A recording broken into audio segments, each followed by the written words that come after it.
right, welcome on in to another episode of DCU Daily. Another it's late night on the East Coast, but depending on where and when you're watching this, well, it doesn't matter what time of day it is because we've got lots to talk about as always. We've got some Avengers news because yes, the trailer, or not the trailer, but like the cast reveal yesterday, it blew away like records for live streams on the internet, especially cross-platform live streams. But of course, there was a lot of names missing from the announcement. There was a bunch of names that they did announce. RDJ said there might be room for more. So we'll get into that. Of course, on the thumbnail, we also are going to talk about some DC news. We've got to talk about Colin Farrell. Is he confirmed for Sergeant Rock? We've got another casting for Lanterns. Another family member for our favorite Green Lantern, John Stewart. And then, of course, beyond that, we have to get into, hey, are we going to get Giancarlo Esposito crossing over to the world of DC and playing Mr. Freeze? And in addition to that, we got movie trailer reactions as well as some movie poster reactions. Jonathan Majors has got some more projects lined up, so I'm sure we'll get into those as well. And Martin Scorsese is going to work for the House of Mouse. Yes, indeed. The same company that makes the movies that are basically amusement park rides is about to make some real cinema. So we have to talk about that and so much more. To do that, we're going to hit that news intro and get the show started. It doesn't seem to matter what I do. I'm always the number two. All right, mister, I need to paint my abs on to get nominated. You don't see Robert Downey doing that. You're kidding. Robert You're Downey. kidding. I can't open the envelope without the... Warner Brothers is heading back into the Matrix with a new movie in the works. Wonder what other surprises are in store. I want to be Bruce Wayne. I like that. You're gonna love me. There's the shot right there. That. Okay, we don't need to see Colin. Right there. You look ridiculous. Well, not no more, he don't. What, dude? I can barely understand you. Your accent's insane. What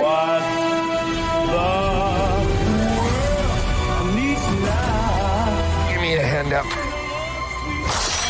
Nope, I'm actually okay. Thank you very much. Oh, wow. Wow.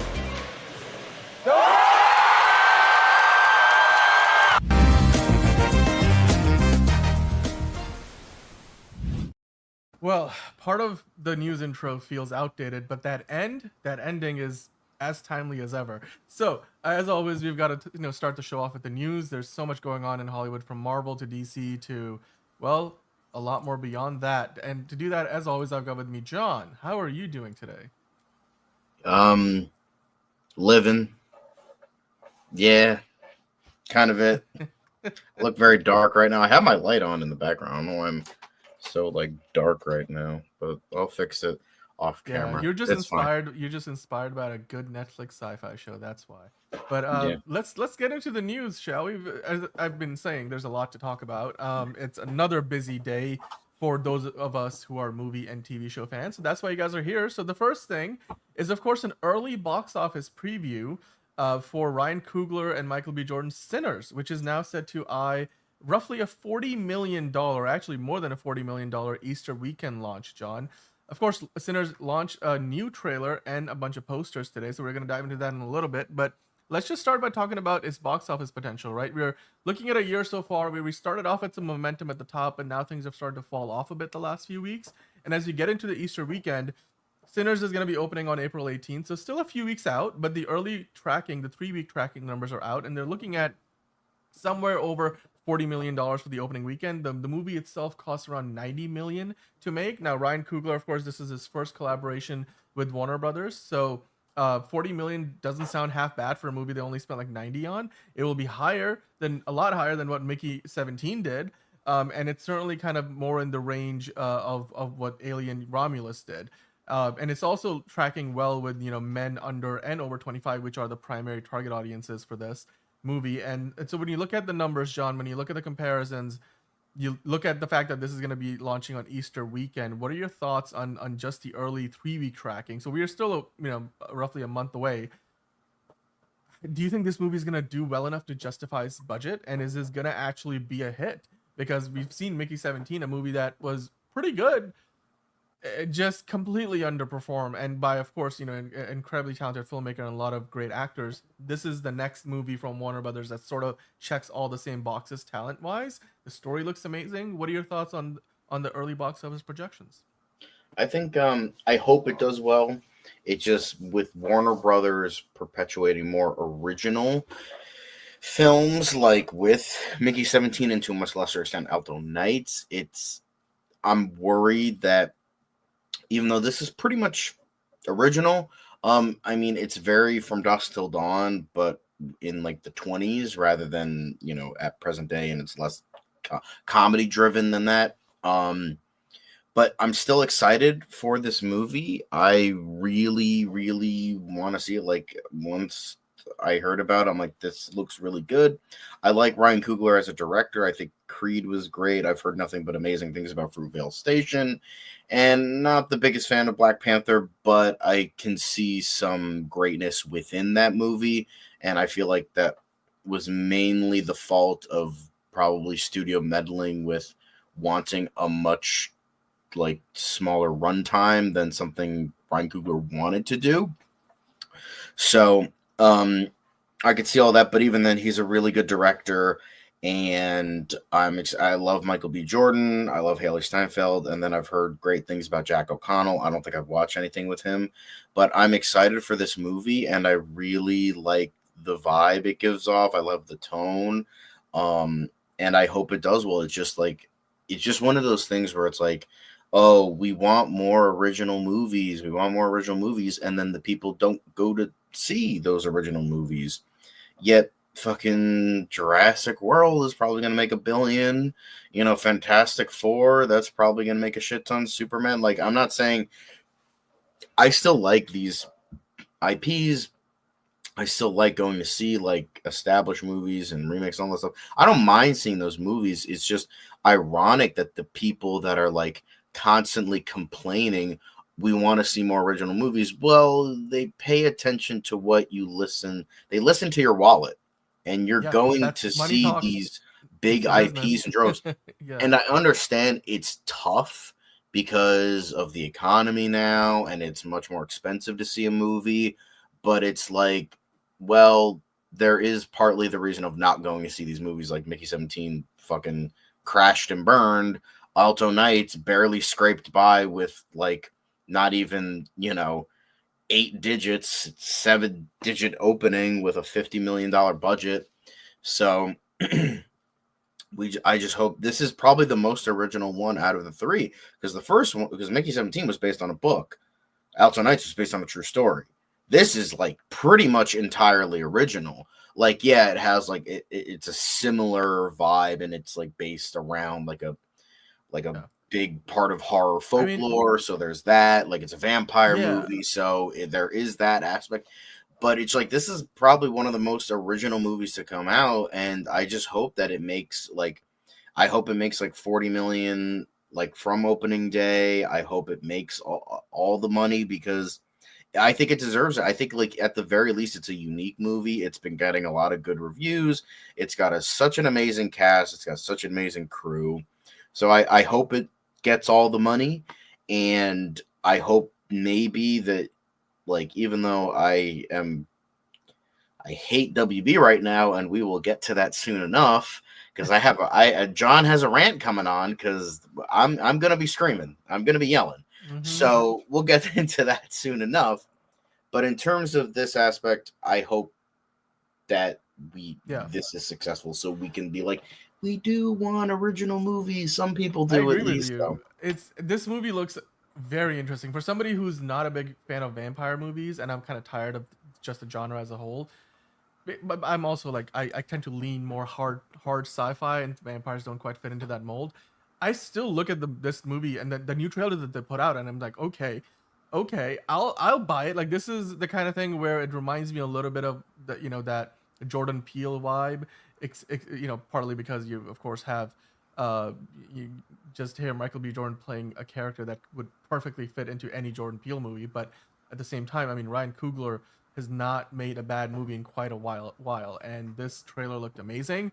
They dropped it today, and then they also dropped a couple of posters, John. The posters look nice. God, There's Adobe Cinema poster. I don't know, Pretty like sweet. it's kind of like, not saying the other Sinners poster was bad. The one with like the sun and like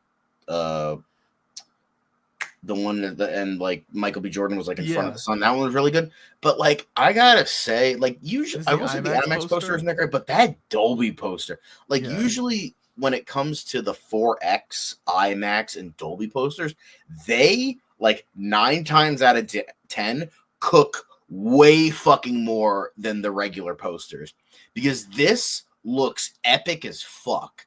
Like, you could take out the double D's, and like get rid of like, oh, Dolby Cinema, and like hang this on my wall. I'd fucking hang this on my wall. I would do it like, even with the 2Ds there, because it's still the way the logo is incorporated into the poster. Yeah, looks fantastic. it looks fucking great, and it like, and even then it kind of works because they're twins, so like it like kind of works. It's just the symmetry works. I think that they took advantage of that with the design. Yeah, and I really liked it. Like, speaking of twins, though, it reminds me of the famous like Legend controversy where it was like they put the 2-star review in between the two of them when everything around them was 4-star reviews, so it looked like the stars were covered up.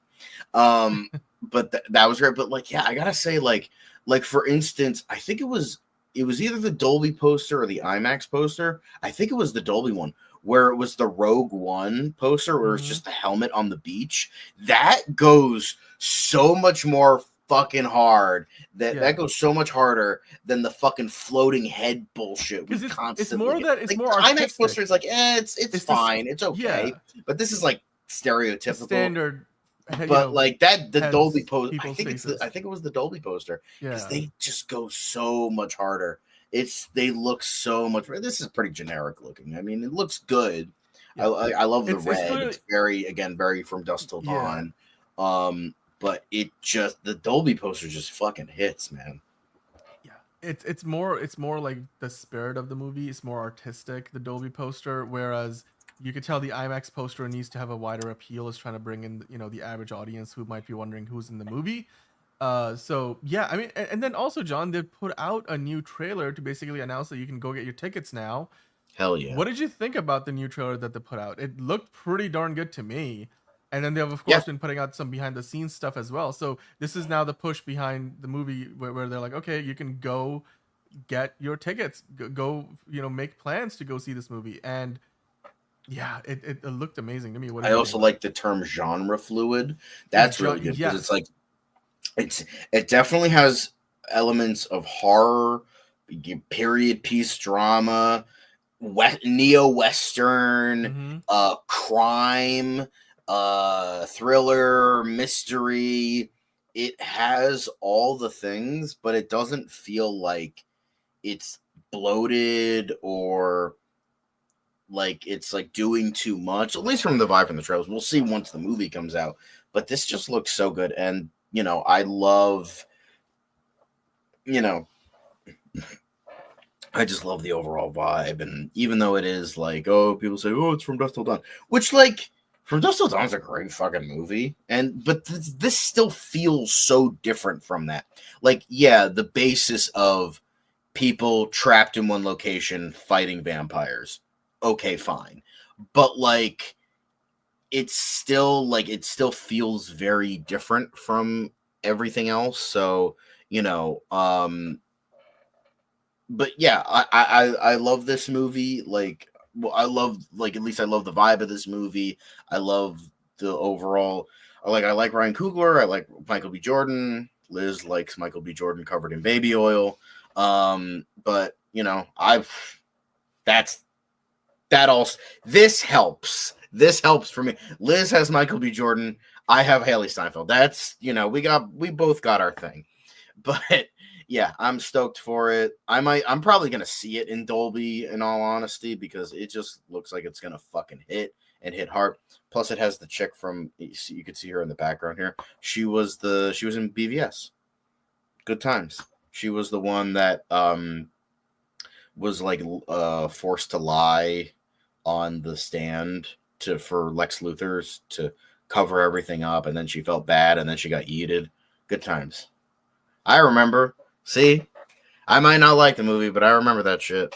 Anyway, but yeah, I looks remember cool. that story made a lot more sense in the extended cut because they added a lot more context to it. Yeah, of course. Yeah, Super John. Hey. But yeah, this looks fucking epic as fuck. Speaking of epic as fuck, these fucking set photos, I will say, now this actually makes me want to watch the show. Yeah, it might not be Netflix levels. And I mean, nothing ever will be. But, sorry. But we did get some good looking behind the scenes, and it looks like, I don't know if they're gonna 100% do Shadowlands, but it seems like we're kind of getting that from the vibe. Like, I know the black suit isn't just Shadowlands. I know it's like he's worn it in like other stuff, but like I will say these look good. They look better than the fucking current like fucking titty suit that he has now. And we're finally getting the proper double Ds. Not the double Ds here on the titties, but like the double D on the logo. They finally he got a breast reduction. So now he looks good. He the baton looks cool, definitely Nightwing-esque. But yeah, I will say these look good. They look good. Let's go. Like, I'm like actually excited for this. And I love how like whoever designed this, like I'm thinking about it in universe. Like, let's put like pieces of red in there because like why not? Like just like for no reason, just like, oh, it looks cool. Like it doesn't add anything. It's just like, hey, it fucking looks cool. Sure. I just love how like Charlie Cox is just like disassociating in this picture. He's just like, hey. It's the end of a 10-hour day. He's tired. I don't blame him. Caleb, they nerf the breasts. Let's go. I mean, yeah, to be fair, when it comes to Daredevil, I prefer red, but like honestly, I still like, come on, this is like, whoa, that dude on the right he's very, very excited. Okay. But this is like the Batman vibes, when the I was just gonna say it looks like the Batman. I got you. Fucking gets yeeted and then he's walking towards the car.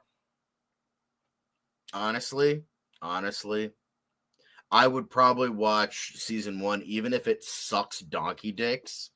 Like I'll watch it just to see this suit in season 2. Like honestly, season 2 could blow and I'd fucking watch it. Like we're getting the logo. Like I'm a simple man. Also, what is the oh wait, zoom in on the back guy, zoom in on the SWAT guy. That looks like the Punisher logo. Look at that. Yeah. Is that like, so that's like the Vigilante Task Force? That's like what they're doing, right? It's in the AV, show. So Anti-Vigilante Task Force? Yeah, Anti-Vigilante Task Force. That's what and they're using Punisher's logo. Okay. I don't know if this was confirmed in the show. It wasn't confirmed in the show, guys. I don't know if like that's currently what they're doing or it's just been teased or they're like, no, it's 100% in the show. So let us know, guys, because I don't watch the show currently. So yeah. These look great. I'll maybe actually start watching it now. Yeah, so well, I'm just looking at the comments right now. But Morkana in the chat now, Manos Time. He's saying it doesn't suck, to be honest, but it isn't as great as the Netflix series. More of a win for the studio than the fans. Yeah. Yeah, okay, they're doing the anti-vigilante storyline right now. Okay, so because I know Liz was talking about that yesterday, so I don't know if it was like, oh, they were just like kind of, or if it's like, oh, they're doing it. Okay, so yeah, very cool. It's a very cool suit. What does it say? Out of the kitchen? Out the kitchen? What does that say? Out the Kitchen 2.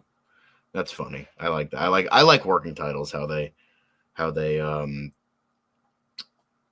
how they make stuff up for that. Well, I know because it's like that was like where Torchwood came up for Doctor Who because they didn't want to like showcase that they were like working on the new Doctor Who back in 2005. So they called it Torchwood, which is an anagram for Doctor Who. Isn't that interesting, guys? But yeah, this suit looks great. I don't really know what else to say, but they fucking look good. They look good. Yeah, the show might be garbo, but like, I'll take it. Fuck it. Sure. Why not? But yeah.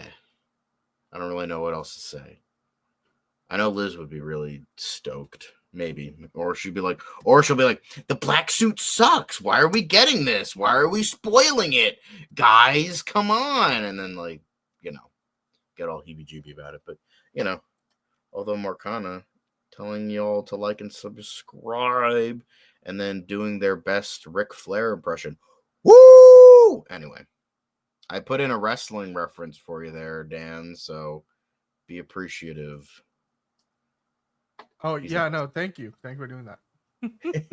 I don't know if you like Ric Flair or you hate him. Oh, I did, yeah. Yeah, you gotta woo! Like, that's how you do it. Not woo! Yeah, yep, there you go. Mm-hmm.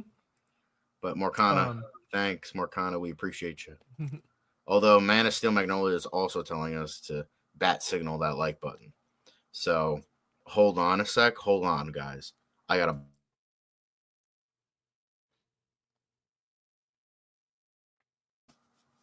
saving y'all the snot sound effects. Although my beard looks terrible today, guys. I apologize. But yeah, so it looks like they're continuing with like all the stuff in the show currently right now. They're doubling down on like the anti-vigilante task force. They're using the Punisher logo for their own like personal like thing, like, which, you know, works in context and works with like out of universe. There's a commentary on that. We finally get in the logo, which is like, thank fucking God. Like, I know it's like everything's supposed to be like, oh, it's grounded and serious, but it's like, it's nice to see something a little more comic booky. But I don't know if they're gonna like straight up adapt Shadowlands or just like kind of use or do what they did with season 3 with actually adapting Born Again than what this is, where they kind of use just like bits and pieces here and there and like, but essentially did their own thing, but use like the loose storyline. So I feel like they're going to take bits and pieces of Shadowlands. Like, I don't think, obviously they're not bringing back the Hand because that's what starts Shadowlands is like, Matt, if you don't know, Matt takes over as the leader of the Hand and like things go sideways. And then it's essentially like almost like a civil war for like street level heroes. Oh, okay. And it was a huge storyline in the comics and most people hate it. So we'll see. And again, I was saying this to Dan backstage where it's like, hey, look, they took a garbage story like Civil War and made it into a movie that a lot of people liked. So they could be, and you know, No Way Home took elements from One More Day, which is like the worst Spider-Man story ever created in the history of the character, and they actually made it kind of work on screen. Well, I mean, look, like fucking Dark Knight, like effect was still going on at the time. All right, so like.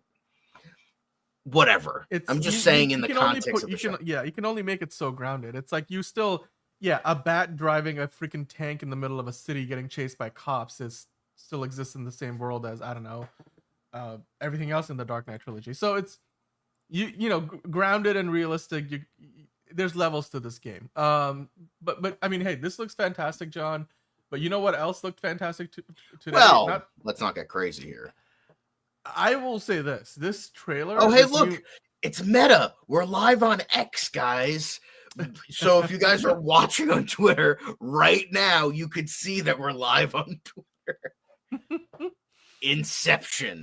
Exception. We're also live on Meta, as in Facebook and Instagram. So there you go. I don't know about TikTok. I think we got booted off of TikTok after the whole Batgirl controversy. So, well, I think it's a whole thing. We'll figure that out eventually. But dude, this is the new little ad spot, and basically the big focus of it was showing us again another look at Sentry. And Sentry, it seems like they're going It for that looks whole like this is him possessed by the void, because that's like Mhm. his dark alter ego. So this is like, obviously it's also like in silhouette. Like obviously they Right. don't want to reveal. They don't want to anything. reveal the full suit. So- Although we have seen a shot where he's walking by. There's also a shot in this where he's walking down the stairs. I love the GIF So, on the yeah. side. That's exactly what I'm predicting. They'll all survive except Taskmaster, who we don't care about. It's true. Nobody gives a fuck about this Taskmaster, and this Taskmaster fucking blows. So they're like, all right, we'll kill them off, but everyone else is gonna survive. But dude, I think to me this is exciting because you're finally starting to understand that, hey, this movie, the stakes are very heavily in the favor of what seems to be the bad guy. Like Sentry could probably beat up not only the entire Thunderbolts team, but probably every Avenger that we know to date. Almost, he's got like this godlike power that, I don't know. He's meant to be Marvel's Superman, right? So I guess they're really playing up to that.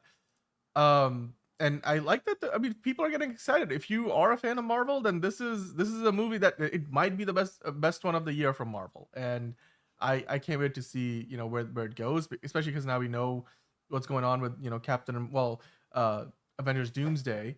But I was thinking earlier today, I'm pretty sure it's almost guaranteed at this point that Captain America, the Anthony Mackie Captain America, is gonna make a cameo in this movie, given that they had Bucky Barnes make a cameo in the Captain America movie. So I'm pretty sure that Sam Wilson is going to show up at some point and is going to tie into the whole Avengers Doomsday, bringing the team together and restarting the Avengers sort of an initiative. Now, speaking of Avengers Doomsday, John, the big story yesterday that we spent a lot of time debating and talking about was the whole casting announcement for Avengers Doomsday. So they announced that there are, of course, pretty much more than 24 actors already in the movie that each get to have their own director's chair with their names on it. Kudos to them, of course. They did it over the course of 5.5 hours, and now, as you see here on Deadline, it got 275 million views. Even today, it was number 2 on trending on YouTube the day after the live stream. It broke the all-time record for Marvel. And then, of course, there was some exchange on Instagram between RDJ and Marvel where they talked about, hey, this might not be everybody. This really might, because that was a big thing yesterday. We were talking about, hey, if this is everybody, not only do we not have a lot of the big heavy hitters from the original Avengers and all the other guys that we have in the MCU, like no Tom Holland Spider-Man, no Doctor Strange, none of those big characters, but we were also talking about how most of the characters that they are now, most of the actors, they're going to be playing characters that are not from the mainline MCU, not from the 616. So to address those concerns potentially, RDJ on his Instagram said, hey, that's what you call a deep bench of talent. Actually, it's more like a row, but an extra long one. That must be it, right? And then Marvel Studios goes in and says, well, there's always room for more. So my question to you is, although I will say this, I love the Marty Scorsese gif with like Wanda fans being like, what the fuck are you trying to say to me right now? The fuck are you trying to say? Bitch, she's dead. How about that? Like she's dead. Elizabeth Olsen said she wasn't gonna fucking film these movies, so why don't you just shut the fuck up, Wanda stans? Get the fuck out of here. Nobody likes your shitty Scarlet Witch. But what do you think about this? Again, the day after all this comes out, obviously I think we weren't the only ones talking about how it's great that all these actors are coming back, but what about like the million different characters that are completely missing from the cast, including some big ones like Doctor Strange was a big part of Avengers Infinity War and Endgame. So, and then Tom Holland Spider-Man is the most popular Marvel character of all time. It's the most popular Marvel character today, and he was missing. So he's the most popular comic character, period. Yeah, I mean, and so they come in here and they're like, look, there's room for more. There's always room for more. It is a little open-ended. They probably couldn't reveal that Tom Holland was in the movie because he probably would have let it leak before this happened. So they're probably like literally the day before filming. That's when they're going to tell Tom Holland, hey, buddy, you're in the movie. You got to ship out to fucking wherever the fuck. And he's like, why didn't you tell me? Yeah, gee whiz, I wonder why we didn't tell you, Tom.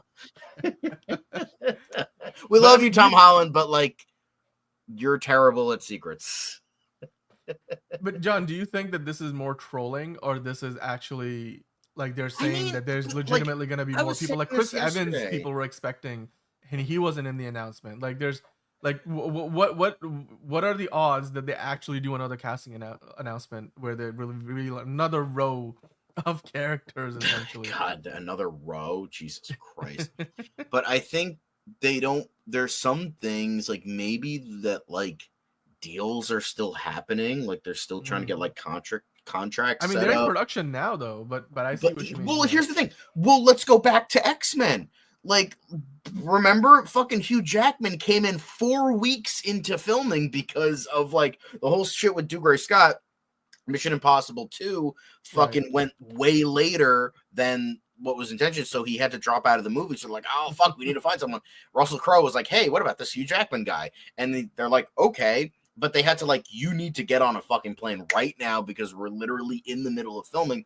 So I wouldn't like, hey, look at fucking a couple days ago when we were like literally fucking Peacemaker is done filming, yet they just announced another cast member with White Rabbit. So they're probably filming. They could either be filming with all the people that were included here, They are and then filming also the two not movies included. back to back. So like they're gonna probably be filming parts of both Avengers movies. Like one week they might be filming Doomsday, the next week Secret Wars, and then going back to Doomsday again. It's like they're doing that whole Matrix thing, you know. So yeah, they could be like apparent, like with people's schedules and all that shit. So they could be like filming everything now with all the people that were not featured here, and like they just don't want to tell people because you know they want to keep some things a secret. So there's that. Yeah. Or two, they're like waiting on contracts and like saying yes and all that shit. So there could be that as well with, you know, like gotta wait on like the final yes for them to fucking hightail it, or they're just waiting until Secret Wars, where they might be filming with these guys now for Secret Wars, but then there's other people that have a bigger role in Secret Wars because that's the bigger movie, because that's the one based on, you know, the actual comic rather than Doomsday, which only is probably only using like small elements from that. So there's that as well. There's a lot of different reasons why they might, you know, not be showing everybody. There's lots of different reasons. And I think I will say it's definitely a good looking logo. But there's a myriad of reasons why I believe them. I believe them because it's like there's too many characters. Like we still don't have Famke Jensen as Jean Grey. Huge. No, Hugh Jackman is coming back. Like that's like how do you not have Storm? Like how do you not have Storm when you? How do you not, like you said, not have Jean Grey? And how do you not have Rogue? Like these are some major X-Men characters that you're missing from the lineup if you are bringing everybody else back. And it's like Liz said here, it's not like they might be bringing, and as like people were saying, they might be bringing in Vision, they might be bringing in She-Hulk, they might be bringing in fucking Star Fox. Just bring in Hulk. They might be bringing in Hercules and She-Hulk, Moon Knight. It's Miss I don't Marvel. think they're bringing in Moon Knight, but they have none of the Marvels in here. They don't have Monica Rambeau. They don't have Captain Marvel. They don't have Miss Marvel. So like none of those, like all of those characters there still are going to be characters that there's are no Chris Pratt. We didn't get Star-Lord. He's supposed to come back. So like they promised that. They did promise that. So like he's gonna return. But he's gonna return. He will return in Avengers 5. Like that was the thing. So he's definitely coming back, but they just, you know, maybe he's waiting on terminal lists. So he's like, I gotta film this. Well, he is filming that, right? So I mean, it might. But the thing is, they could probably work around it. Honestly, the biggest news for me here is the fact that they went on Instagram and replied to RDJ saying, "There's always room for more. It's a little open ended." So, you know, this could just be let's gauge the audience's reaction. This could be just them they're actually teasing it, or they're just leaving it in open so that people are like, okay. For those of us freaking out that they left half the MCU roster off the announcement list, that you know they actually potentially have room to bring them on. Even if they don't, I guess we'll just keep our hopes alive until the trailer comes out. Caleb said nobody cares about the Eternals. Well, the Eternals only come in when deviants are involved, so it's like there's not going to be no deviants involved in this. So they're going to be in their own fucking corner of the globe, being like, okay, we'll just wait here.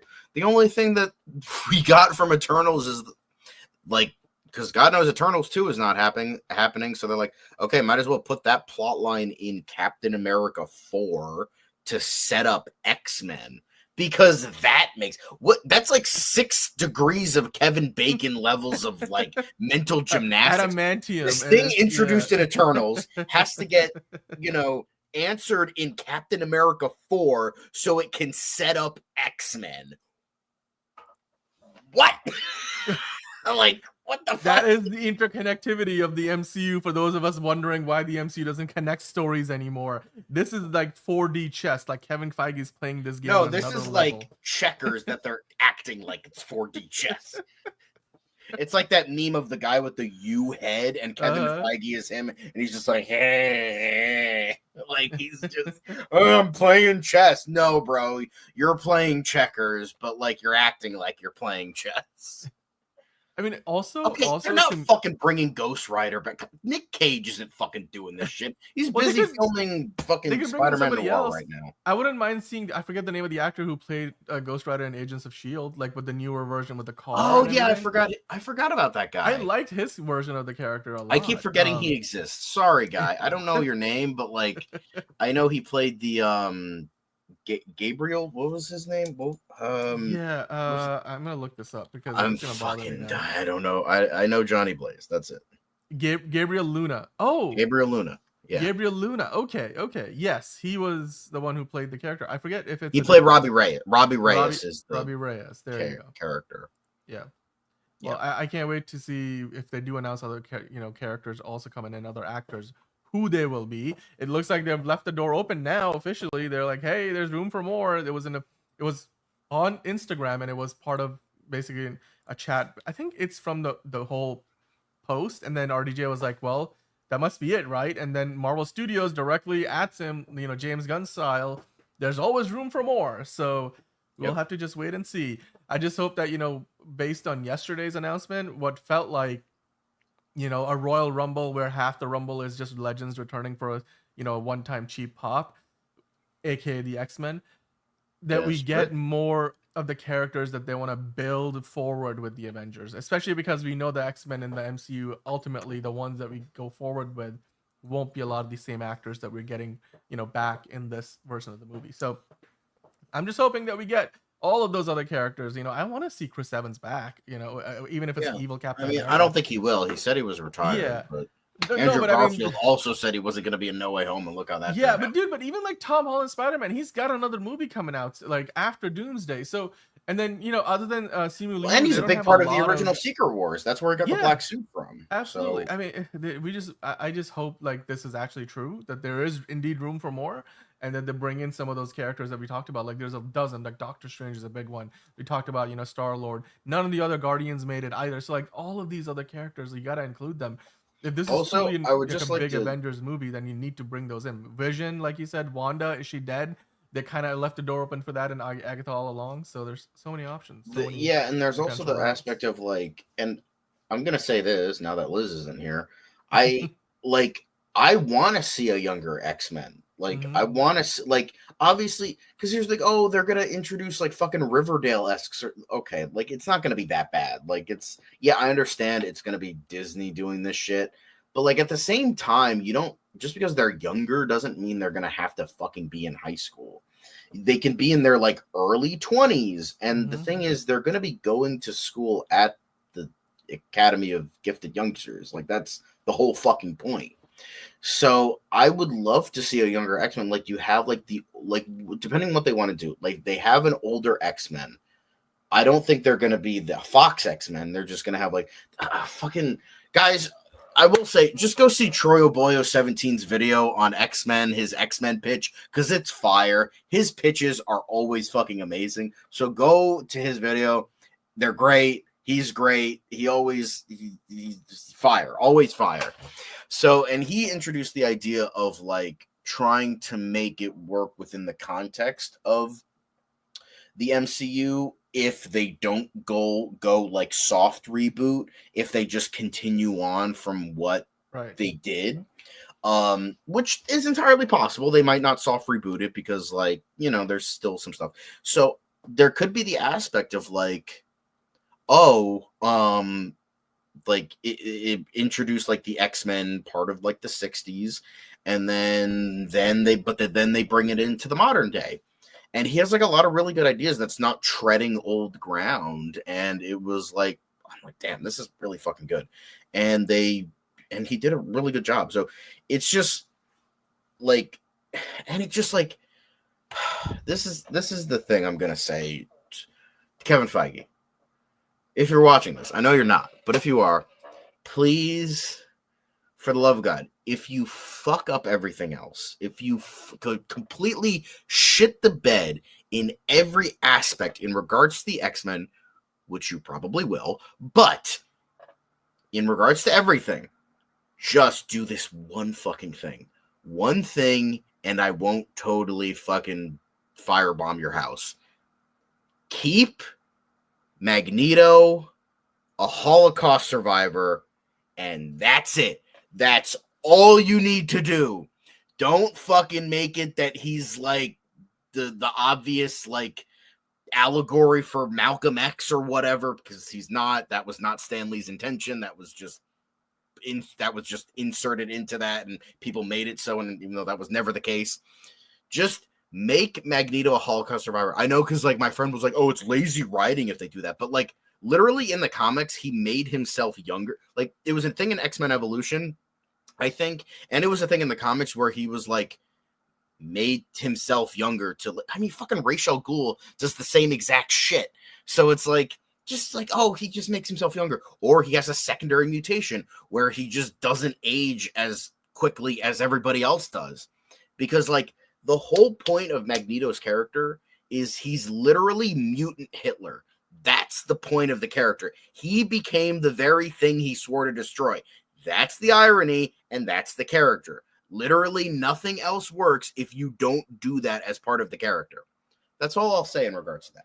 I know this is kind of strayed far from the Avengers Doomsday. I'm just saying, we're talking X-Men.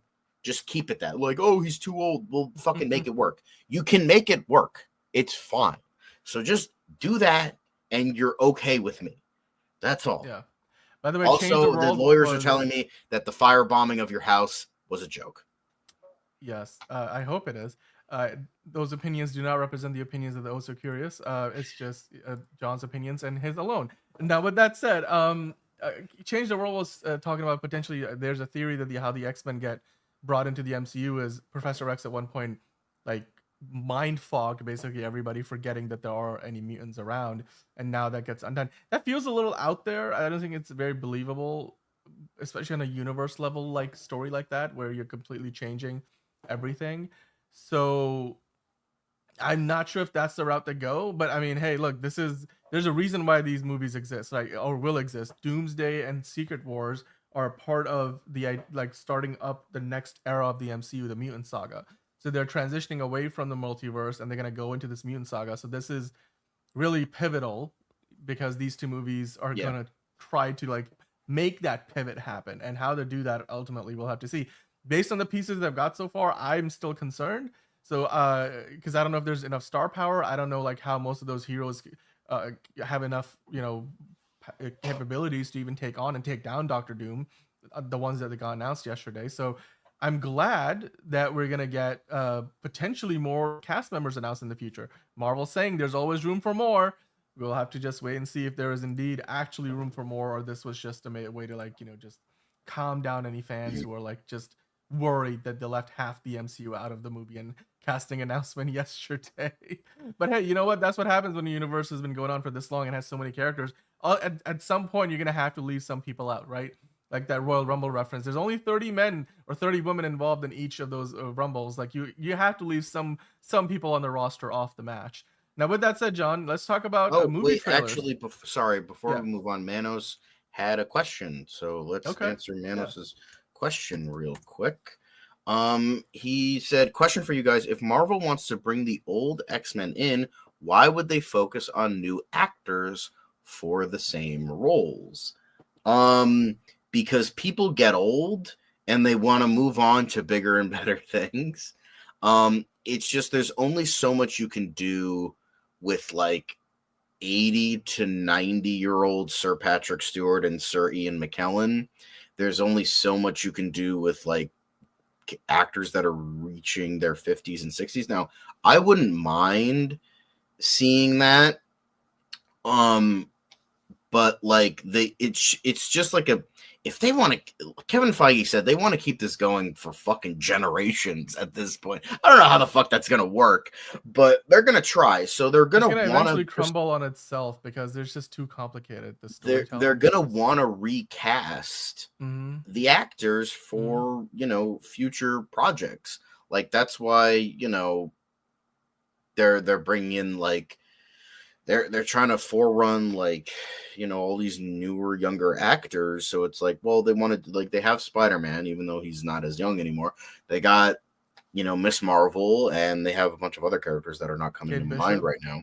Yeah, but they have Iron. They're gonna want to bring in those characters. Yeah, they want to bring in those characters with younger actors. So it's just based on the idea of like wanting to, and plus essentially forging their own identity, because that is very Fox X-Men, and they want to do something with their own. Yeah, X-Men. Even though Kevin Feige has a very personal connection to the Fox X-Men because that's where his movie making career started, I don't think ultimately he wants to be like, oh, we're gonna have Patrick Stewart literally do this till he's 90 or quite frankly till he's dead. So I think this is more, again, even though Deadpool Wolverine was meant to be like a homage to that era of X-Men, I think this movie is going to continue to kind of pay tribute and give us that proper transition, and maybe even the mechanism by which we get a newer set of cast members taking on the roles in the future MCU movies. Like you got the Swan Song with Deadpool and Wolverine. That was the big tribute to those characters, what they did, especially the ones that were like other characters, like Wesley Snipes as Blade, who pretty much without him, we really wouldn't have the MCU the way it is. Like if there was no Blade, there would be no MCU. If there was no Blade, there would have been no Spider-Man. There would have been no X-Men. And without Spider-Man and X-Men, there wouldn't have been the MCU. So the trifecta of those, of Tobey Maguire, Bryan Singer's X-Men, and Blade, we would not be talking about this. So that was like the Swan Song like aspect. Now it feels weird that it's just like, I just find it funny that like they keep doing the Swan Song for these characters and then just like continuing to do more things with the Logan was the Swan Song for Hugh Jackman as Wolverine, and then he came back, and then now they're like, oh, this was like the Swan Song for the X-Men, the Fox X-Men, and then they're bringing them back. I mean, although it just feels a little bit awkward, but I feel like story potential, it could be okay. Yeah, I mean, to be fair, most of the X-Men characters, other than Channing Tatum from Deadpool Wolverine, we're not seeing here. We're not seeing Blade. We're not seeing Elektra. So most of those, we certainly don't know, at least as of right now. Chris Evans, Human Torch isn't going to be back. But I do like the way Enterprising kind of sums this up, that hopefully it's their way of officially closing the book on the old X-Men universe. It's time to have a true fresh start instead of all these convoluted retcons. So I think that is a perfect way to just leave things be for now, and hopefully that's where they're going with this. And again, there's always room for more, says Marvel, and they did that in a official response on Instagram to Robert Downey Jr.'s post asking, that must be it, right? Is it just these actors alone? And Marvel said, well, there's always room for more. So let us know in the comments down below if you believe that, if you believe there's actually room for more Avengers to potentially show up in this movie. And then if so, when do you think they're going to make that announcement? Because they are in production now, although they're filming both, Doomsday and Secret Wars back to back. Does that mean we're going to get more announcements in the coming weeks and months? So let us know in the comments down below, and hit the like button while you're at it. Let's keep the ball rolling with the news, John. We have to now start talking about some of the movie trailers that came out today. The one battle after another trailer dropped. It's, of course, Leonardo DiCaprio. He's playing a nutty revolutionary in this new Paul Thomas Anderson movie. We got a teaser to this trailer a couple of days ago, and we talked about it. Now the full trailer is out. What are your thoughts on this? Do you like this movie? What are your expectations from it? I watched the trailer because I relatively like Paul Thomas Anderson movies. I watched I didn't know what the movie was about before I watched the trailer, and I still don't know what the movie is about after watching the trailer. But I'm into it. I like how Leonardo DiCaprio is like ugly homeless man. That's awesome. They're not pretending this dude's attractive anymore because this dude's in his 50s and he's weird and gross now. So fuck it, make him weird and gross. And sometimes he could do really amazing things like there will be blood and Boogie Nights and all that shit. And then he does like fucking like Licorice Pizza, which I did not like that very much. But Benicio del Toro is in this, which is great. So I don't know. It looks really interesting. It looks really weird. It was shot on 35mm film. So that's fun. Sean Penn is also in this. Regina Hall. Yeah. And then this has been a while since his last, because was Licorice Pizza his last movie, or did he do something in between that? I don't know. Somebody let us know in the chat. I don't remember it either. Yeah, this looks interesting. I mean, the trailer looks wacky, as they talk about in this article. Do you think this movie will be like another one of those original flops, or do you think this stands a chance at making some real money given the cast members that they have? And also, Paul Thomas Anderson is one of those few directors who actually, like, his name draws a bit of an audience as well, right? So, like, what are your thoughts on? Do you think this movie stands, now having seen the trailer? Will this movie stand to succeed when it comes out later this year? So I think Licorice Pizza was his last movie. It seems like he does a movie like every 4 years now. So this looks interesting. He's done like a lot of like really amazing stuff, but then at the same time he's done a lot of like fucking weird stuff. So I didn't really care for Licorice Pizza or Inherent Vice, but I've seen bits and pieces of There Will Be Blood and I liked that. I've seen bits and pieces of Punch Drunk Love. And I know Boogie Nights and Magnolia are really good. So, I think he's a good filmmaker, and I'm, for the most part excited for this. Like, I just love Leonardo DiCaprio playing gross homeless guy. Like, that's great. I love that. Yeah, completely the opposite of, his real life character. But hey, this new movie is set to come out later this year. So the first trailer's out. I'm sure we're going to get at least one more before the movie comes out. Let us know what you thought about it. One battle after another. It looks wacky, out there, interesting. Leonardo is indeed gross. Yes, we know he's gross. But now he's gross on film. Yeah, 35mm film, that is. Well, we'll talk about it, I'm sure, again in the future. Let us know what you thought about the trailer. And then, of course, we'll be back to talk about more news from the movie as it comes out when we get closer to the release date of the film. So now we have to move on to the next story, John. This is very, very interesting. So I came across this today. In the UK, Simon Pegg had been working on this indie production. It was budgeted at it was budgeted at around $4 to $6 million. It's called Angels in the Asylum, and apparently back in February they had to halt the shoot indefinitely after funding crisis because basically money ran out. And some of the crew and producers have been left unpaid, like they're owed like close to $1 million. And then, the suppliers as well, all the vendors. The only upside to this is the actors, their money, like their contractually, obligated salaries were kind of put in some kind of a separate bank account, like in an escrow where it is guaranteed for them. So like they'll get paid. But basically, most of the other cast, most of the other crew, that is shit out of luck. It seems like what happened here. I mean, and this, by the way, is a movie that also stars Catherine Waterston, who recently has been in that show, The Agency, and the Fantastic Beasts movies. But it seems what happened is they had money, but not enough to do the whole thing.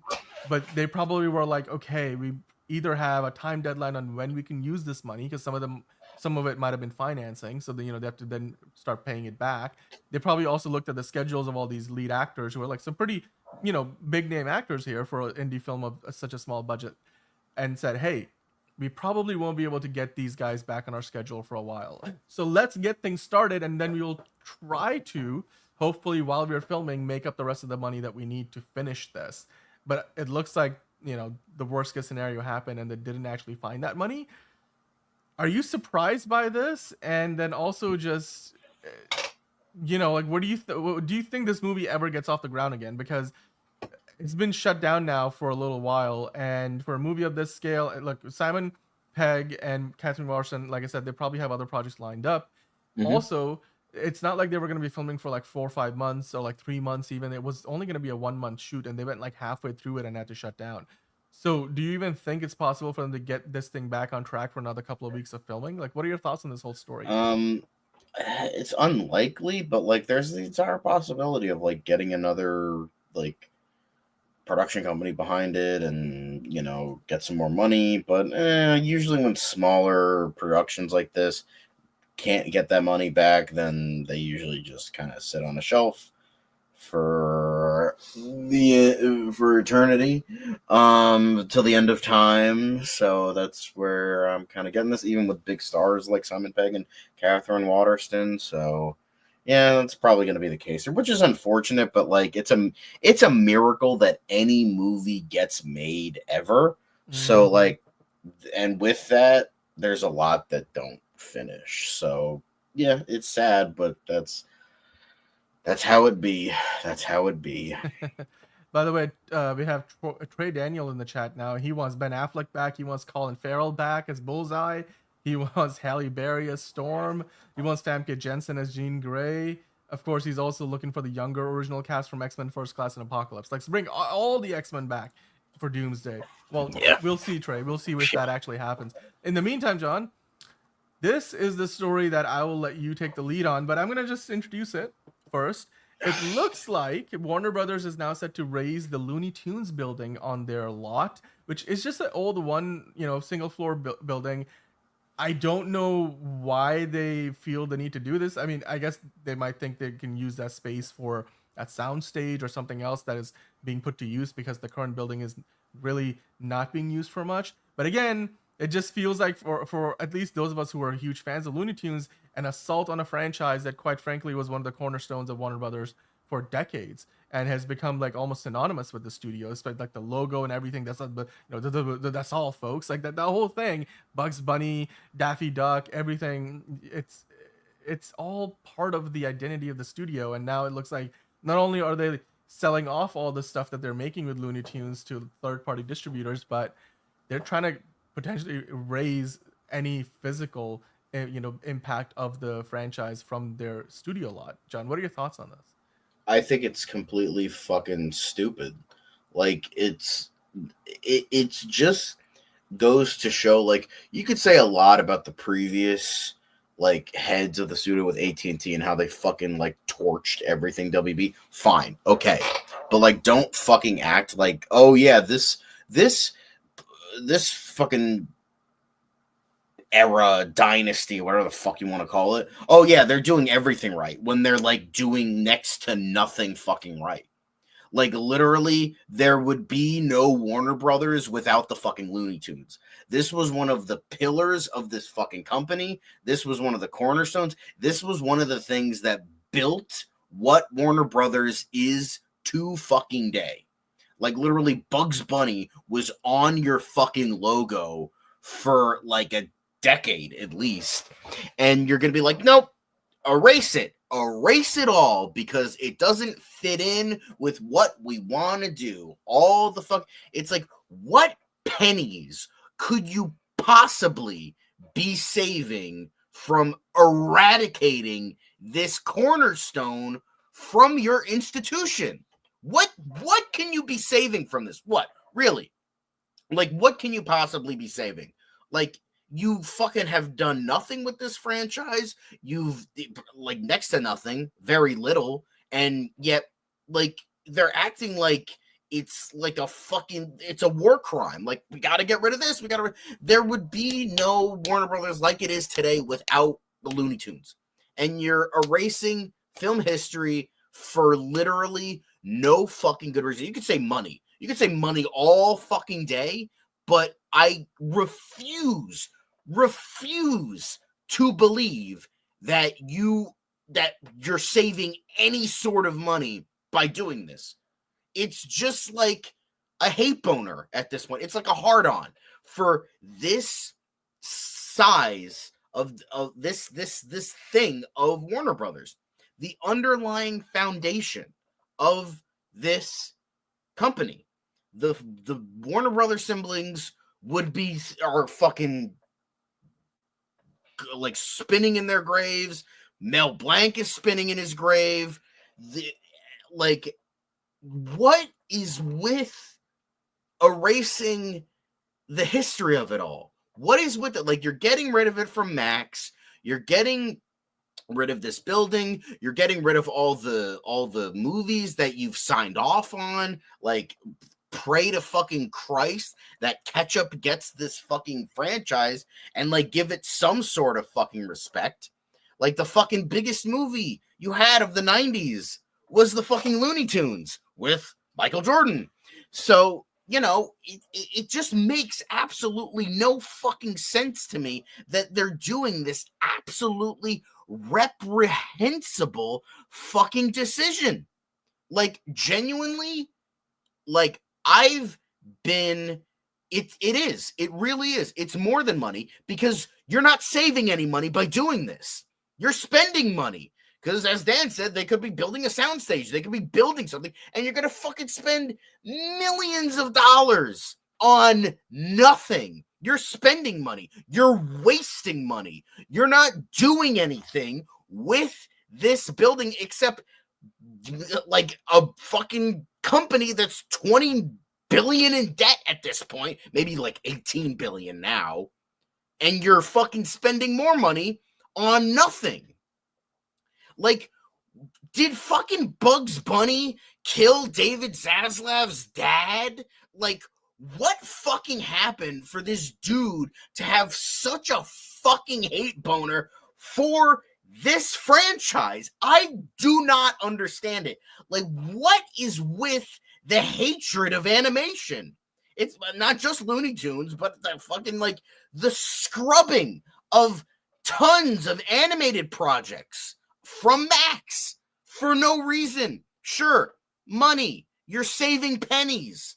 What? Little penny pincher fucking bullshit. You're saving 2 cents. Congratulations. You saved 2 cents. You eradicated artists, crews, visions of people for nothing. And now you are eradicating one of the things that built your fucking company. What is with you fucking people? Person, whoever the fuck decided to make this fucking decision. It's reprehensible. It's disgusting. WB has made a lot, and I mean a lot, have like bullshit fucking decisions as of late. A lot. They are the kings of bad decisions. Now, at this point, they are the dictators of bad decisions with this bullshit right here. And I'm fucking sick of it. I'm sick of it. It's just mind-boggling. Mind-boggling. I don't get it. I am hating because I'm angry. And now my dad's going to tell me to shut the fuck up. So I will just add, just as a quick note, in the article they do mention, and this is more just playing devil's advocate, it seems, at least based on what they were talking about in this Deadline article, that the Looney Tunes building wasn't really being used for much. Of course, the franchise was once upon a time housed there. They don't really do a lot of production for the franchise there anymore. And there's a bunch of HBO shows that are, shooting on the lot, and it looks like they're going to make more room, more base camp space, as they say, for those shows to work in that area. So I suppose they're taking an area that for them isn't doing a lot of work right now and then turning it into something that works better for their current productions. But it's also, like you said, the big point about, hey, it's about kind of preserving the history, legacy, and culture of your company. And Looney Tunes is obviously a significant part of that for Warner Brothers, has always been that. So for them to sort of, want to distance themselves from that, yes, Looney Tunes isn't quite as culturally relevant as it used to be. It probably doesn't make nearly as much money as it did back in the day. But I feel like also at the same time, you could look at that and say, hey, let's see if we can tell a really good story with this franchise and see if it makes any money. Now, it's also going to be tricky doing that in a theater landscape right now, where you go to the movies and people only want to go see the biggest of the biggest at the movie theaters. Otherwise, they'll just wait for it on streaming. So, which is the reason why that Looney Tunes movie that just came out was distributed by a third party and not by Warner Brothers themselves. Why they canceled Coyote versus Acme, even though it was pretty much done. So, I just think this is like you said, this is part of this is they're going in a different direction. And part of it is because they're like, that doesn't make us as much money. The going in a different direction part is the one that bothers me more, because the whole thing of we want to appeal more to an adult audience and get rid of, much of the children's programming. Like beyond. Dude, whether it's Sesame Street or Looney Tunes or Tom and Jerry, Warner Brothers has always had a big part to play in kids programming and family aimed entertainment. And that's been a part of the company's history, legacy, its identity, quite frankly. So I think for them to try to like completely distance themselves away from it just feels like you're erasing the legacy of one of the most iconic historical movie studios in Hollywood history. Yeah. It's just gonna feel weird that all of these franchises, if they get sold out eventually, they live under like some other production company because Warner Brothers didn't care to keep them around, even though like people, it's synonymous, like you said, they're synonymous with the Looney Tunes. So yeah, I think this is on a more symbolic level problematic. I get the logistical reasons for why they're doing it though, but I totally understand the anger and I can relate to it. I, for one, was really mad when I first saw that Looney Tunes was completely taken off Max. So yeah, I mean, Super Blink is saying I'm pretty sure they still have Looney Tunes on Max, because I don't think they took everything down. Right, they didn't take everything down, but they did take the vast majority of it down. Only some of the most recent stuff is on there. Yeah. So all the classics are gone. So like if you remember watching Looney Tunes growing up, most of that stuff is gone. Yeah, and so when it comes down to it, it's just like, again, this is more symbolic than anything else, and I hope that Looney Tunes finds another home. I mean, obviously the building. Now you go to once this building is gone, building 131.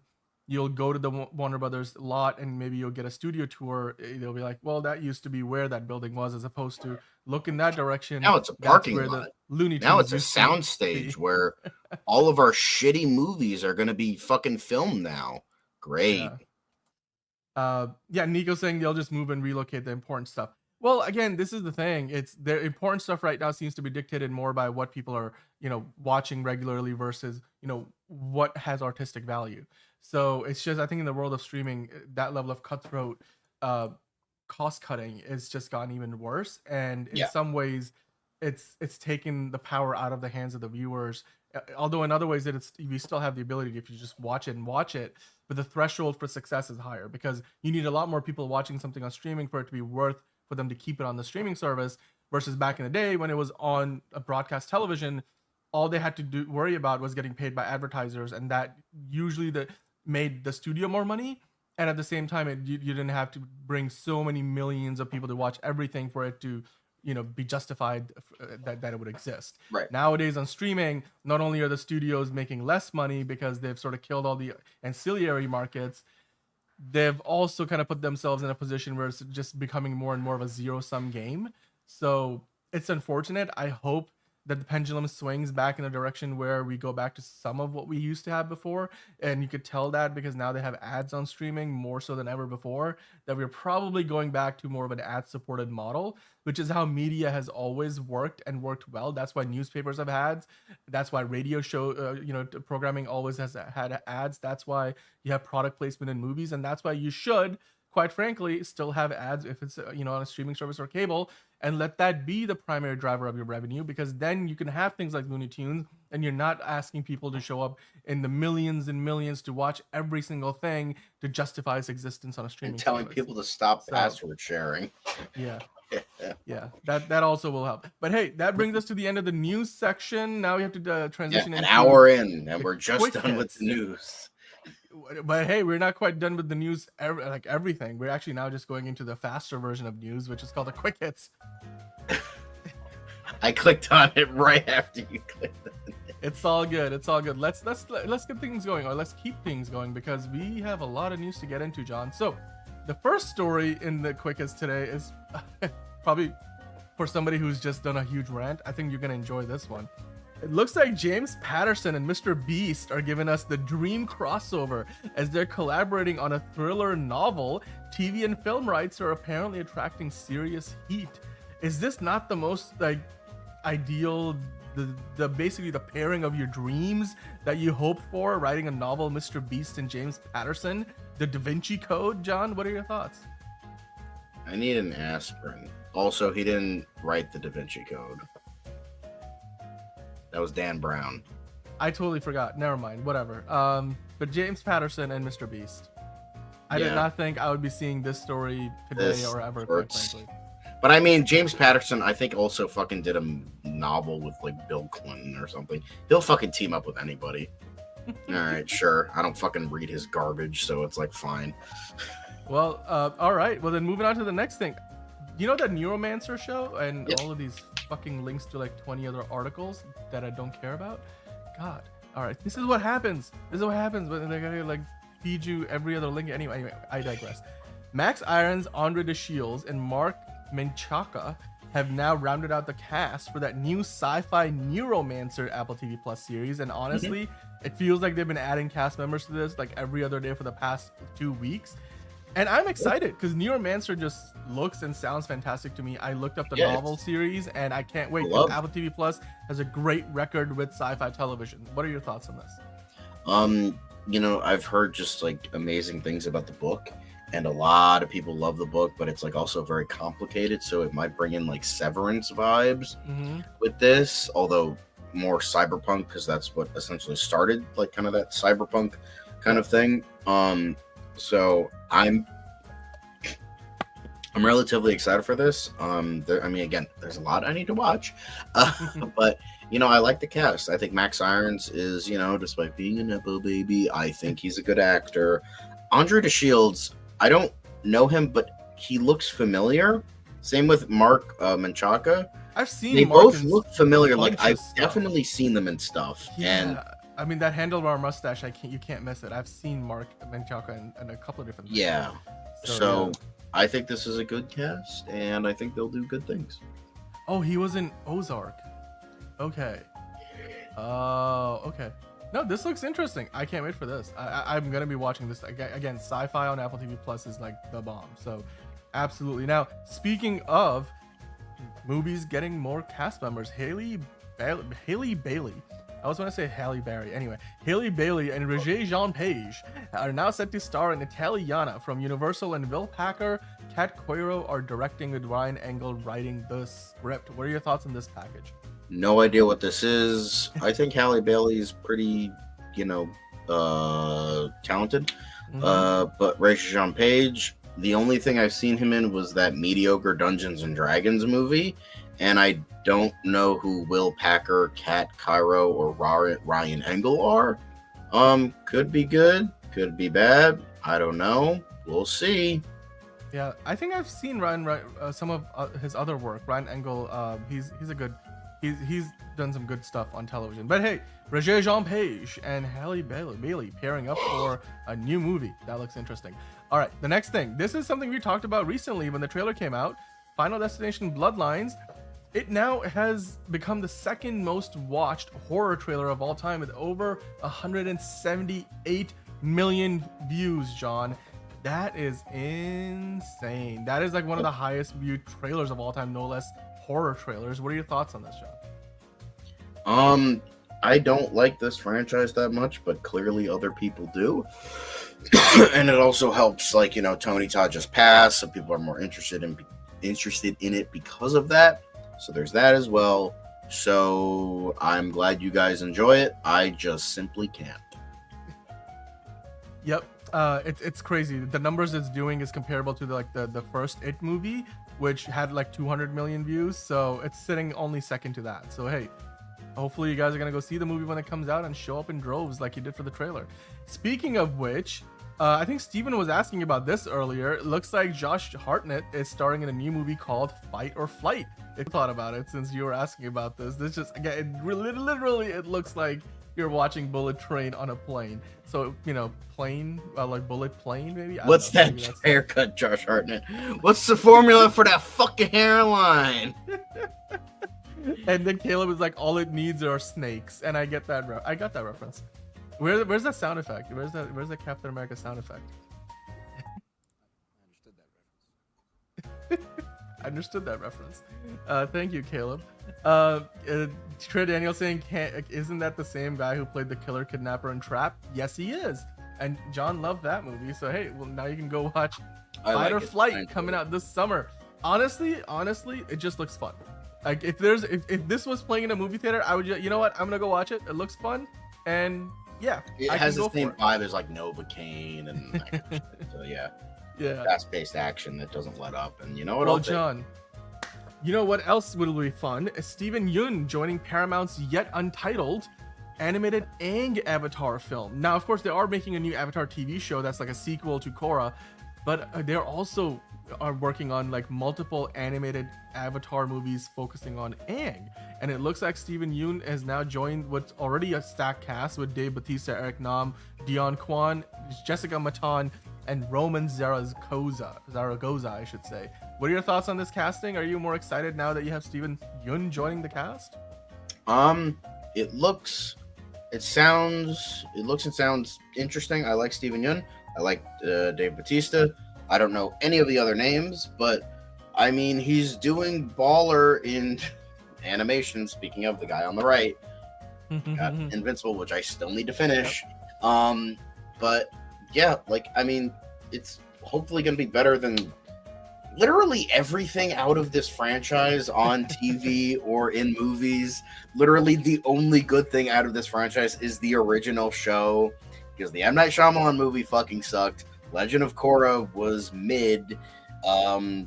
You know, the fucking live action show was dog shit. So let's hope that this is like the one other good thing to come out of this Avatar Last Airbender franchise. We can only hope. But it is a January release, and that's troublesome. So January 30th, 2026. I mean, look, it's Avatar, and anything focusing on Aang could still make a good amount of money. So I would bet on this one over most other movies coming out in January. So let's just see how it plays out. And you know, Steven Yeun, again, you can't go wrong when you're adding talent like Steven Yeun to your cast. I can't wait to see who Bautista voices in that one too. All right, moving on to the next thing, John. I came across this earlier in the day. This was like the big story of the day until the Avengers, live stream viewership and them saying there's room for more. And that was, of course, that Jennifer Salk has now stepped down as the head of Amazon MGM Studios. She's going to be segueing to essentially being a producer with the studio with the first look deal. This is not uncommon when a studio head kind of steps down. So we've seen this happen before. This is probably also what Kathleen Kennedy will do when she steps down as like Lucasfilm CEO. She's probably gonna just be a producer. Yeah, well, whatever. But like, she's probably gonna be a producer who has a first look deal with the studio. Now, this is, of course, the big shakeup, and it's something that we haven't quite seen at the studio level in quite a long time. But it looks like it's part of a streamlining effort as well, because her position is not being replaced. Instead, Amazon MGM Studios are kind of like merging their film and TV departments together, where this, like, the current leadership of the two departments will just report to the person who was previously Jennifer Salk's boss. And so they're kind of eliminating her position. So it kind of makes it seem like she was almost middle management, even though she did a lot more than that. What are your thoughts on this news? Were you surprised to see this? Of course, she oversaw a lot of what we know and like, and maybe not so much like, about Amazon Prime and all of their movies, even, because she's the one who oversaw the Rings of Power development. Season 2 is better than season 1. Season 1 was disappointing for a lot of people, but Reacher is another show that she oversaw. So, and The Boys, for example, there's a lot of things that she has done.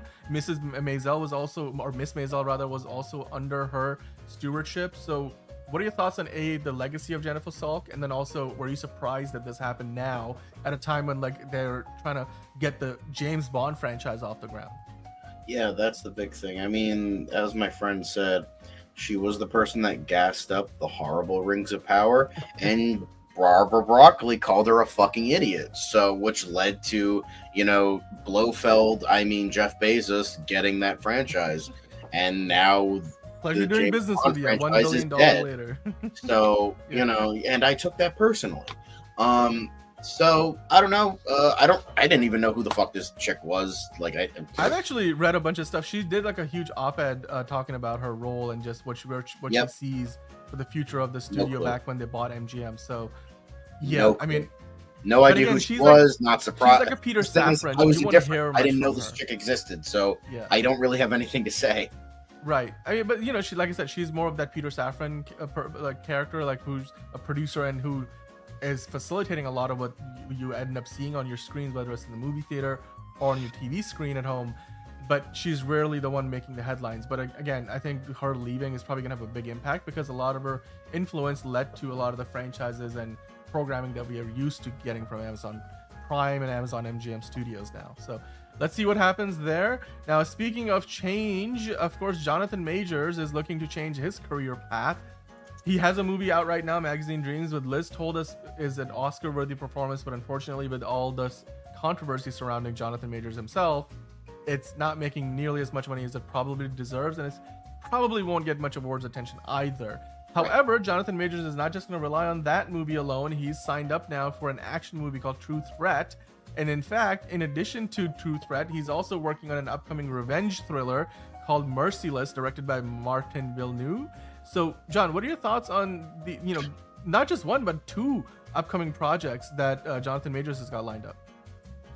I don't know. I'm probably not going to watch them, but not because of like anything with, I mean, I don't know. It's just like in the realm of Hollywood, there are plenty worse people, which is kind of a shame because, you know, he punched somebody, but like he assaulted somebody. But I don't know. It's just if you know what, let's just ignore the Jonathan Majors aspect.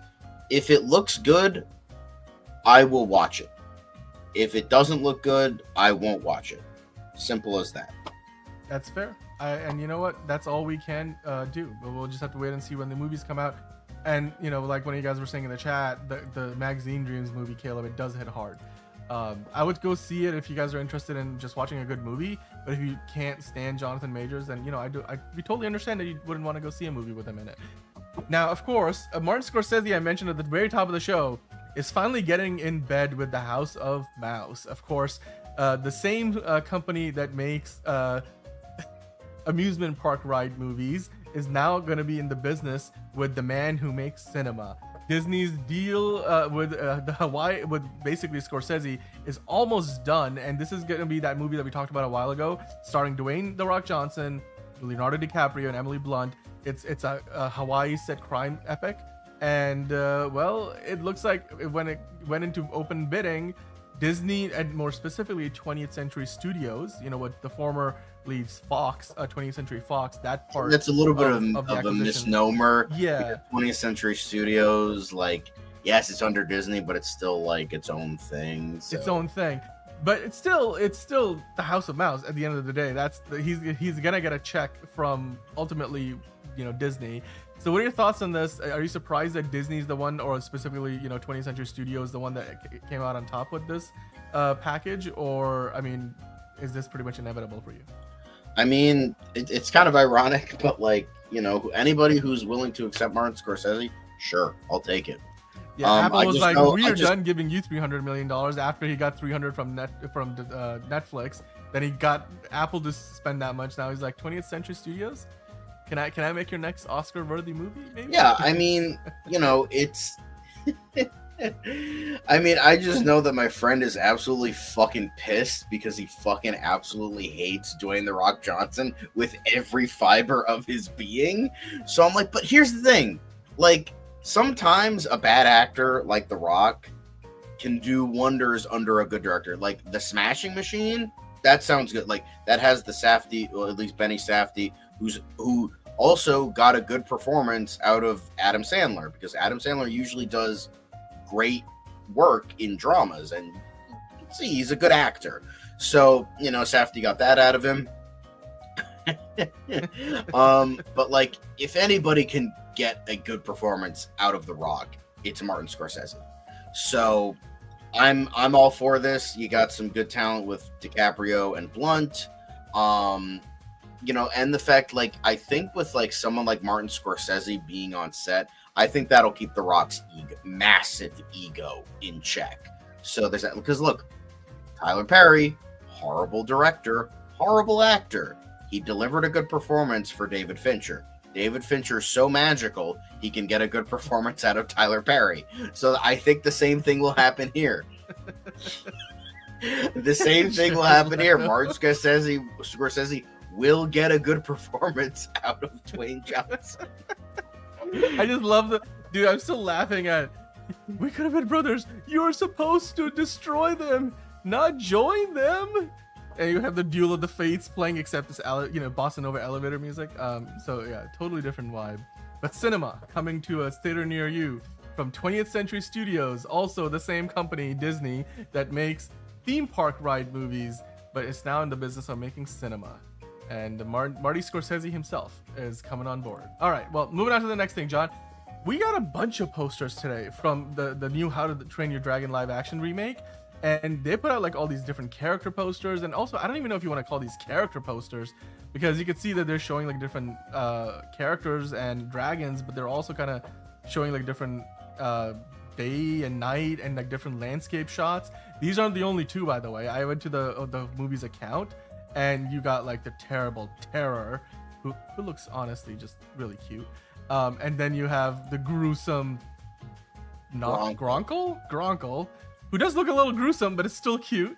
Then you scroll down and you've got the hideous Zippleback, which again looks pretty cute, which I think is the intention with all of these. What are your thoughts on all these posters, John? Is this making you any more excited than you were already for the movie? I'm not excited at all, and I'm still not going to watch it because it looks like dog shit. Honestly, this looks like the best live-action remake of anything that I've seen in a long time. So I personally... Nothing will top Jungle Book and I'm Cinderella. okay with it. I'll just know that. I think for me, Beauty and the Beast is better than both of them. But anyway, now to close out Quick Hits on a high note, John, Takashi Yamazaki and Bong Joon-ho have linked up, and the message that came out of that link up was we got a warm message from each other saying that we should make kaiju movies together. Speaking of which, I think they've got kaiju in their hands right there. Yeah, the creeper from Mickey 17. What are your thoughts on the two creatives potentially getting together for a collaboration?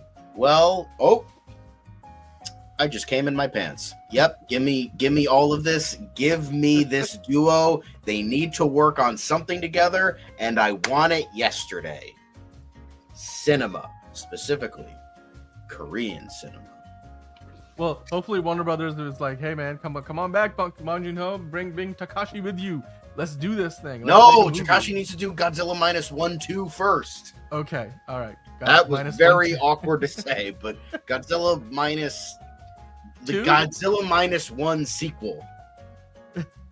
Like, can we just like Takashi Yamazaki, like bro literally won an Oscar by doing special effects in a parking lot. He needs to make the parking lot, guys. They beat Marvel by shooting on a green screen in a parking lot. I just love that. I just can't wait, because this is the thing, right? Warner Brothers and Legendary make the Godzilla movies, right? WB has the rights.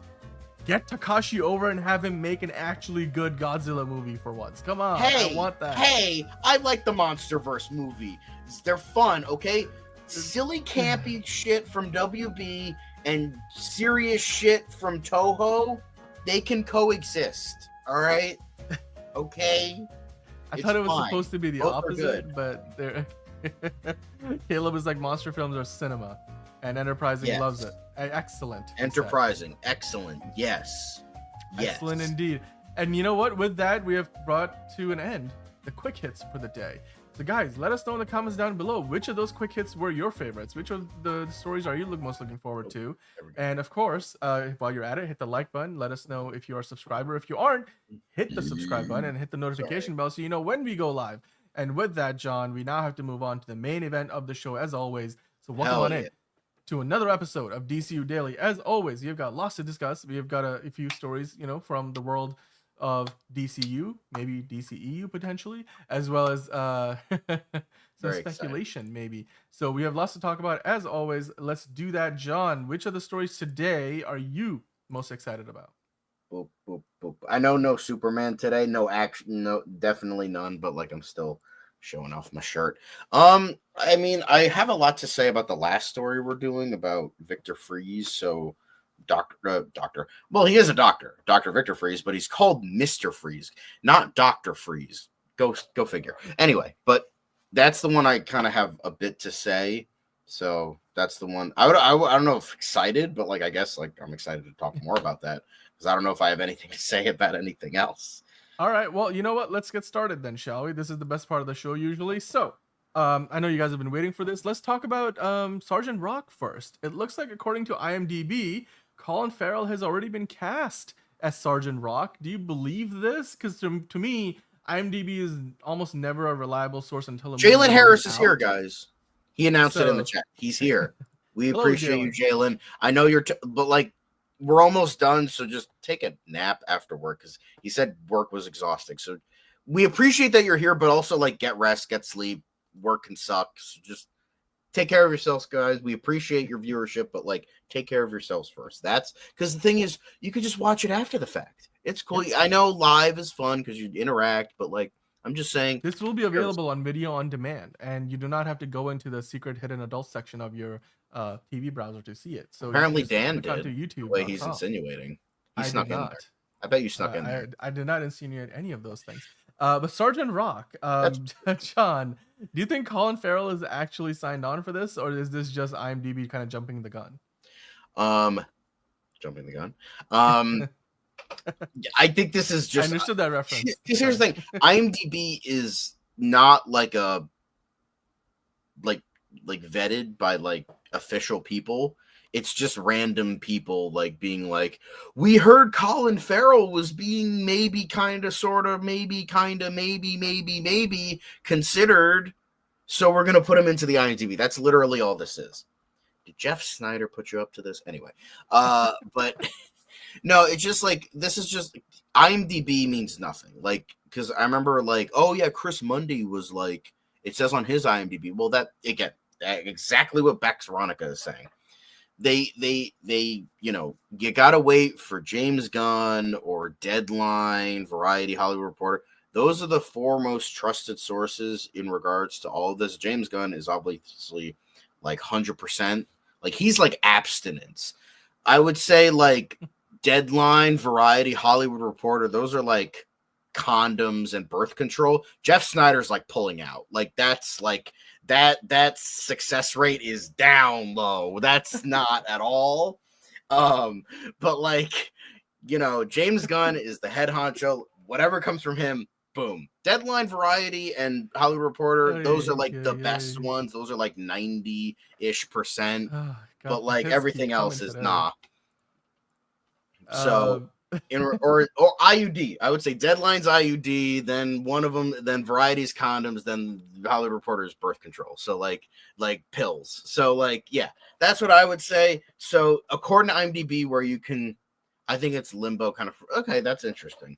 But I think with IMDb, anybody can do it. Like I remember reading like a story from like a long time ago for Legend of Zelda Twilight Princess. They were like, they had, because they do have video games on there too. Mm-hmm. And they had the list of actors and they put like 50 Cent for the voice of Link's horse, Epona. So, yeah, anything can happen on that site. Yeah. So that doesn't mean anything. It's because it's like, it's almost like Wikipedia. It's not quite like Wikipedia, but like, it's not like only people who can post on there are like super verified, right? As long as you have an IMDb Pro account or even not an IMDb Pro account, you have some level of like editing capabilities. So yeah, I think we should just like you said, Bex Veronica in the comments section there. Let's wait until an official confirmation. But hey, you know what? He was in negotiations. It was just a matter of scheduling, you know, conflicts potentially. So if they got those to line up, then why not? I think he would be a great Sergeant Rock if he did sign up for this. Yeah, I think so too. Better than fucking Jeremy Allen White, I'll tell you that. All right. Well, the next story that we have to talk about today comes to us from James Gunn himself, wishing his dear pal Nathan Fillion a happy birthday. 20 freaking years working with this man. Love you, pal. Can't wait for folks to see you and your bowl cut this July. And Superman, John. What are your thoughts? Nathan Fillion celebrating his birthday. He's not 20 years old, but he's worked with James Gunn for 20 years. So pretty much, because like Slither probably started filming in 2005. Yeah. And that came out in 2006. So pretty much 20 years. Like, and back when, you know, James Gunn had brown hair. And same haircut though. Same haircut, still pretty five much. Heads, still that fucking hairline. But you know, he's managed to hold on to it. Like most people would have. I mean, it might be gray, receded. but at least he still has the hair. You know, must be nice. But now it's just gray and white. He's an old man now, even though he's only in his 50s. But like, he probably just stopped dying. He's like, "Fuck it, I don't care." Hold him. I just love how like Nathan Fillion. How much you want to bet Nathan Fillion is like high as fucking shit in this picture, and he's looking at James Gunn like he's like a steak. I wouldn't doubt it. Or like a bag of Funyuns. Like, I would not put it past him. I mean, James Gunn was probably high writing that script for Slither anyway. So, like, you know, it works. I love it. This is like one of those like old photos from like a disposable camera or something, like back when you had to have flash photography. Or like a fucking flip phone. Yeah. Oh, exactly. Yeah. Jalen is like, I wish I could rock with white hair, but sadly it wouldn't look bad. It would look bad on me. Oh, I don't know, man. Like maybe you can do a salt and pepper look. Like I'm kind of getting there myself. Yeah. I would say, Dan, you do rock the salt and pepper look. I love it. Just like the beard looks perfect. It just like, plus you have like well-coiffed hair. So that's also, you rock it, man. Yeah. So whenever I see like older pictures of you and you just have like black hair, I'm like, whoa, old picture jump scare. But no, you rock it, man. Rock it. Thank you. Well, I appreciate it. And you know what? Happy birthday to the one and only Nathan Fillion. He's going to be joining us as Green Lantern. Oh my God. I can't wait. The bowl cut. That's the only reason why I brought him in. James Gunn was not afraid to admit it. So hashtag Superman. So yeah, there you go. There's some kind of Superman news. That's your Superman news for the day.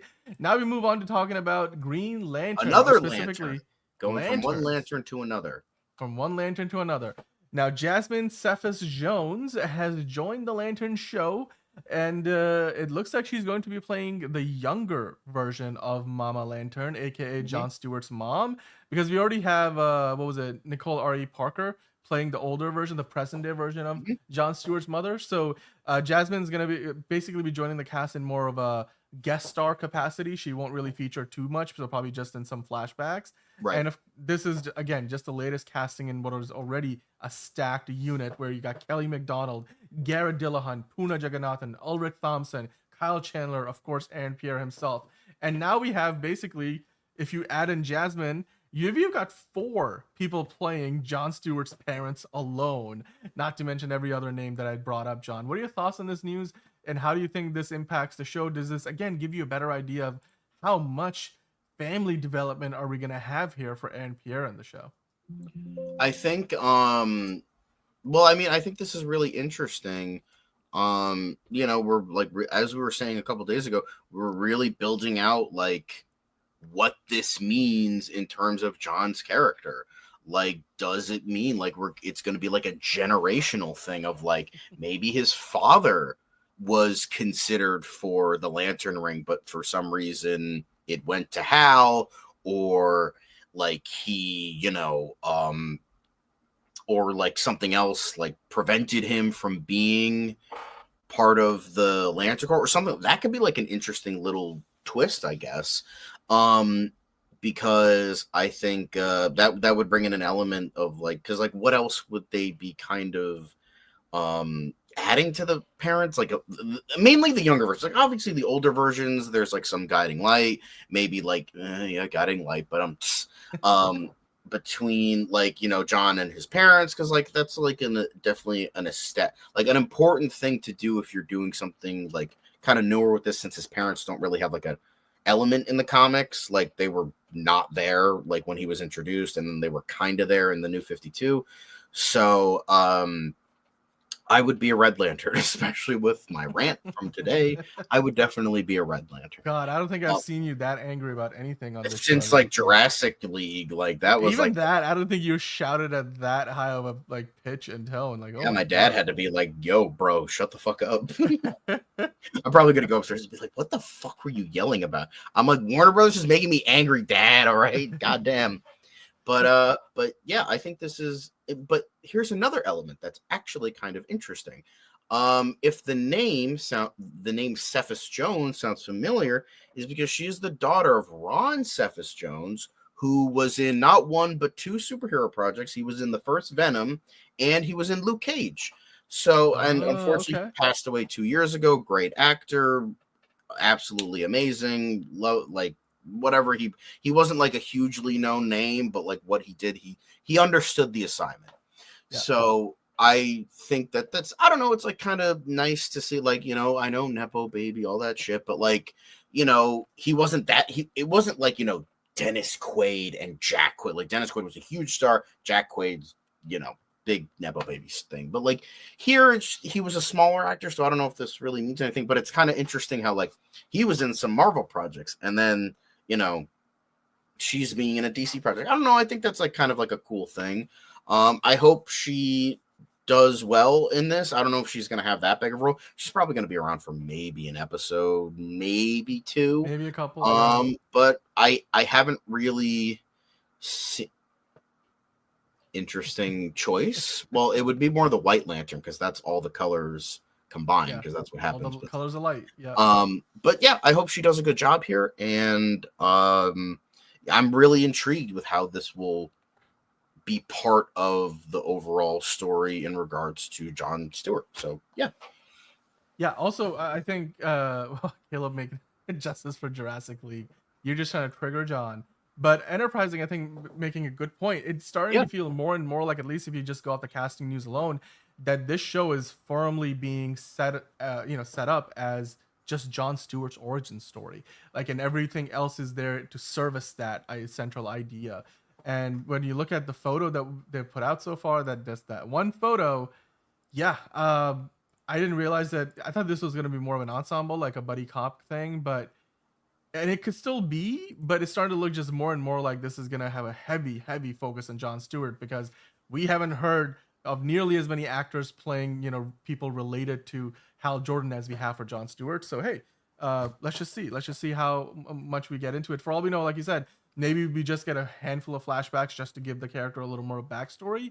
And maybe like that's I guess Sinestro is there to give that same backstory for, you know, Hal Jordan as well. So we'll just have to see. I think it's just fantastic, and it's exciting to see that HBO and the cast members and also just the talent they have behind the cameras, the people directing, the people who are executive producing this show. This is HBO quality stuff. Like, this show is going to be one of the biggest shows of the year next year when it comes out. So I can't wait for it. And again, Jasmine Cephas Jones, the latest one to join the cast, guys. Let us know in the comments down below what you think about that casting news. Do you think there's any more people that they're going to add? What other characters can they add to the Lantern show, which is currently filming? But in the meantime, dads, sisters, brothers, uncles, neighbors, maybe. Yeah. By the way, Caleb, we think you would be probably just the White Lantern, like John said. So I think that's what we're thinking. No, I said Larfleeze. He would be the Orange Lantern, the Lantern of Greed. That sounds about right. Jalen is already hitting on Jasmine. I don't know if Jasmine is looking for that, Jalen, but hey, you know what? Shoot your shot.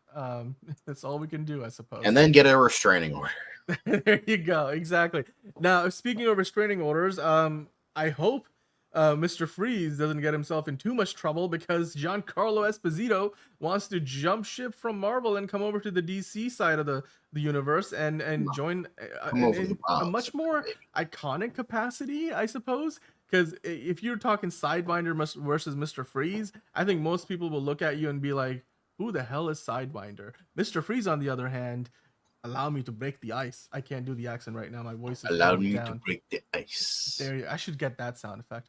But hey, Victor Freeze in the DCU, Giancarlo Esposito, he wants the smoke. More importantly, he wants the ice. What do you think about that news? I mean, this, of course, I want to give you a little bit more detail as to where this quote comes from. He was recently at a fan expo in Cleveland, and that's where IGN, interviewed him. And one of the questions they asked him, like, hey, what role would you be interested in playing potentially in the world of superheroes? And of course, he's already Sidewinder, so they're like, who else? And he was like, hey, he'd be interested in joining James Gunn's DCU as the iconic Batman villain, Mr. Freeze. So what are your thoughts on this, Sean? Do you think this could be a good fit for Giancarlo Esposito? And then do you think this is just him kind of opining? Or is there more to it potentially? Or will this certainly put it on the radar of James Gunn? Like, maybe we should. Or maybe even Matt Reeves. Maybe we should bring Giancarlo Esposito into the universe. So I'm not saying he would be bad as Mr. Freeze, because it's Giancarlo Esposito. bro is fucking goated. And he's great at playing bad guys. So with that, I would honestly want to see him as a good guy in the DCU.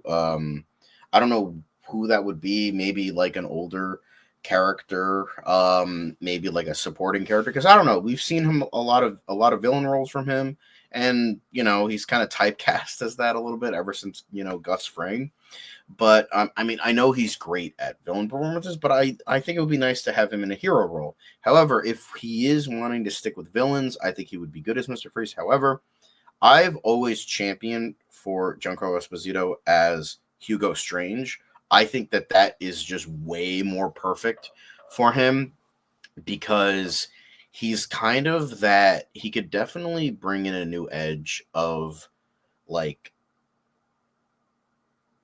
kind of like something that he doesn't really do a lot with his villain performances. And what Hugo Strange kind of can be is that Hugo Strange can kind of be played off as like really fucking pathetic, like kind of how he was in the animated series, not necessarily what he was in Arkham City, even though Arkham City, that actor did a great job. I don't know who he was played by in Arkham City, but that actor, that performance was really good for that era, for that like version of the character.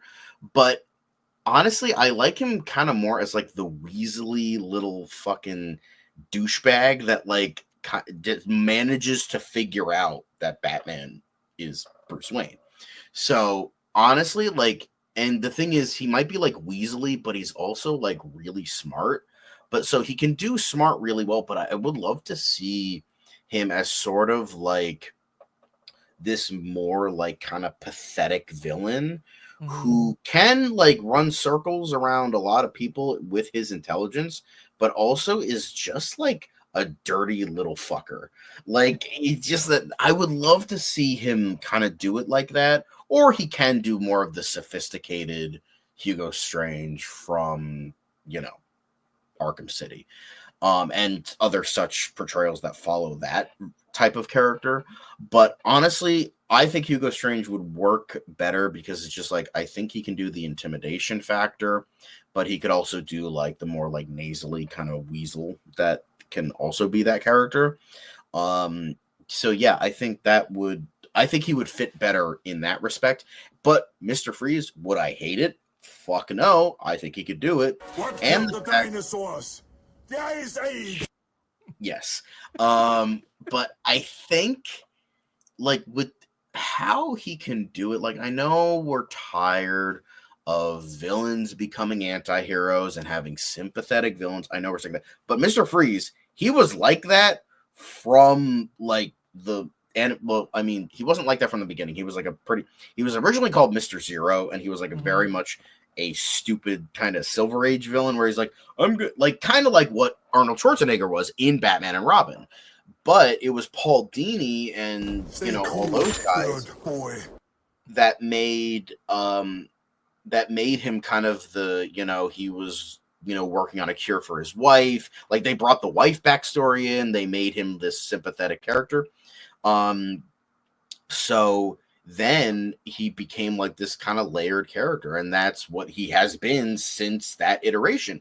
So I think that could be really interesting in regards to in regards to Esposito, who's usually this like super intimidating fucking like guy you don't fuck with. Gus Fring, the guy he played in The Boys Vought, and then in The Gentleman, I know he was like a meth kingpin there, but he's more so played for like fuck you and intimidation factors. So that's fine. But like him playing a more sympathetic villain where he brings this like depressing kind of sadness and like I still think he could do that. I would love to see him as Hugo Strange just a little bit more. But like seeing Esposito as more this vulnerable, sympathetic character, I think can be really interesting and more in line what I want to see from him, because even though he's not a hero per se, he is that sympathetic villain who can like fall in line with those aspects. So seeing Esposito in that respect could be just so interesting. Like going back to that Heart of Ice episode, like imagine like those lines that are said in that episode, like I'll walk through a summer's day and have a warm hand wait for my, like imagine that dialogue being said by Esposito. That would be amazing. None of the fucking ice pun bullshit. Fuck that shit. Fuck you, Akiva Goldsman, for ruining the fucking character on screen. But I just like seeing that like kind of Shakespearean dialogue said by Esposito would be so fucking great. I want to see him as Hugo Strange a little bit more, but Mr. Freeze, he would definitely kill it. I would prefer DCU because I don't know. I just like, again, the grounded, realistic thing puts me on my heels a little bit. And I want to see Mr. Freeze full-fledged into the unrealistic aspect and have Esposito like go ham. So that would be awesome. And to what people have been saying, I think he could be Alfred, but usually Alfred has kind of become British. So like usually keep him like that. I could see Commissioner Gordon. They already made Commissioner Gordon black in the Batman. So that would work here. Lucius Fox, that's kind of the obvious choice, but honestly, fuck it, I could see him there too. But whatever he decides to do in the DCU, I know he would kill it. But Mr. Freeze, I wouldn't mind it. Like my Hugo Strange was like my thing for a while, but like Mr. Freeze, that would be awesome. Dude, I like you said though, Mr. Freeze could be done in this very operatic way, and like who better to get than Giancarlo Esposito? And if the man's saying he wants to do it, James Gunn, I will shout it off the rooftops. Hire this man. Bring him in. They brought him in Marvel and gave him a dumbass Sidewinder character who literally was inserted, quite frankly, inconsequential to that Captain America movie. So bring him in. Mr. Freeze is the legacy that Giancarlo Esposito can leave on this franchise. And not just this franchise, the DCU, but just the genre as a whole. I would love to see Mr. Freeze. Victor Freeze done in a way that feels like it's kind of like how everybody remembered Bane as the one from Batman and Robin until Tom Hardy became Bane. I think this could be that for Mr. Freeze, where Giancarlo Esposito finally replaces our memory of Arnold Schwarzenegger's Mr. Freeze with a new version that is much more serious and tells this epic story, which still feels very personal to Victor Freeze. You know, I would love that. I would just love to see that. Yeah, that would just, and then you would kill it. Yep. No stupid ass ice puns. Keep Akiva Goldsman away from this movie, please. Thank you. I still love it. What killed the dinosaurs? The Ice Age. I do love the puns. Like I will always love Batman and Robin. It doesn't matter. Stay cool, bird boy. Yep. I would love to see this, dude. Whether it's Matt Reeves' version of Batman or whether it's the DCU. You talked about you prefer for this to be the DCU so you can go a little more high concept the way it's done in the animation. And I loved his version of the character in Batman the Animated Series, and then the few times we have seen him since. Wasn't he also in Batman Beyond at one point, if I remember correctly? So kind of, but yes. Yeah. So I would love to see him. And yeah, Trey Daniel agrees with us. He's like, he thinks Giancarlo Esposito would be the perfect choice for Mr. Freeze in James Gunn's DCU. We currently don't know what killed the dinosaurs? The Ice Age. That was for Caleb because he's like, stop, Dan, my ears are bleeding. That was John this time around. I did not do that. Caleb, I totally agree with you. I literally fucking said that. Mr. Freeze is just a serial killer who puts his bodies in like a freezer. Like that's it. He's Mr. Freeze. We're gonna call him. Which look, it grounds him, but at the same time, it takes away so much of the character's potential and that fantastical nature of who he is. This is the one thing I will always defend. Look, I know that Arnold Schwarzenegger like did not write the lines and the dialogue for his role, but that man was the only one who was having a shit ton of fun every day on set. Oh yeah, just having a time of his life. When people interrupt the movie. It's just great. Just make a whole soundboard. All right, everyone, chill. Yeah, I mean, like it is like even they understood like at the time, even though it was fairly new, that like he Joel Schumacher did put the Nora Freeze in like the He did. and those were some of the most all that poignant moments of that movie. Like when he goes into the room with his wife that in that freezer, or like that thing that she's spinning on, and then the little globe. It's just for some, and it didn't feel like it belonged in the same movie given how campy the rest of it was. But in those moments, I think Arnold Schwarzenegger still somehow managed to give all that stuff some gravitas. Yeah, and I will say, like, because there are like Joel Schumacher's like talent like kind of sneaking in there, like the scene towards the end with like him giving the cure, which ironically Alfred had the same exact disease that Nora Freeze had just earlier, so he could cure it. Plot convenience there. But like him giving Batman like the cure, and then and then him at the end of the movie when he figures out Poison Ivy actually killed his wife, and he's like, hey bitch, let's play. So that was kind of cool. Like that was like, all right. But it's just like there's like little, and George Clooney, he was a really good Bruce Wayne because it's just George Clooney playing himself, so it works. And like I feel like in a better movie, Alicia Silverstone could have been a really good Batgirl. It's just that was not that movie. Also, Vivica Not A Fox was in that movie too. Cool party. Bad credit card. Bad credit card. I never leave my house without it. It was just like literally in the middle of a movie, there's a random like MasterCard commercial, which was just fantastic. Again, but, like, the movie is not good. Okay, but it's so here's bad the thing. Good. How does he get a credit card under Batman? Like, unless like it's Bruce Wayne's credit card. So does that mean like Batman, like as in the Batman, not Bruce Wayne? Batman has to like pay taxes, have a credit score. Like he's gotta have a social security number. Is there like a because that brings up a lot of questions. I know it's like a silly gag and like a shitty product placement, but like it does bring up the idea of like, does he have like a fucking credit score? Like what? Who knows? I'm sure he does, and it's impeccable. It's probably like 850 or something.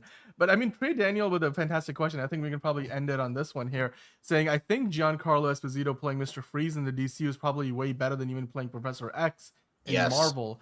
So, I mean, yeah, I would say, look, the iconic nature of both characters obviously lends itself to you want to bring in a character or an actor that can really raise the bar.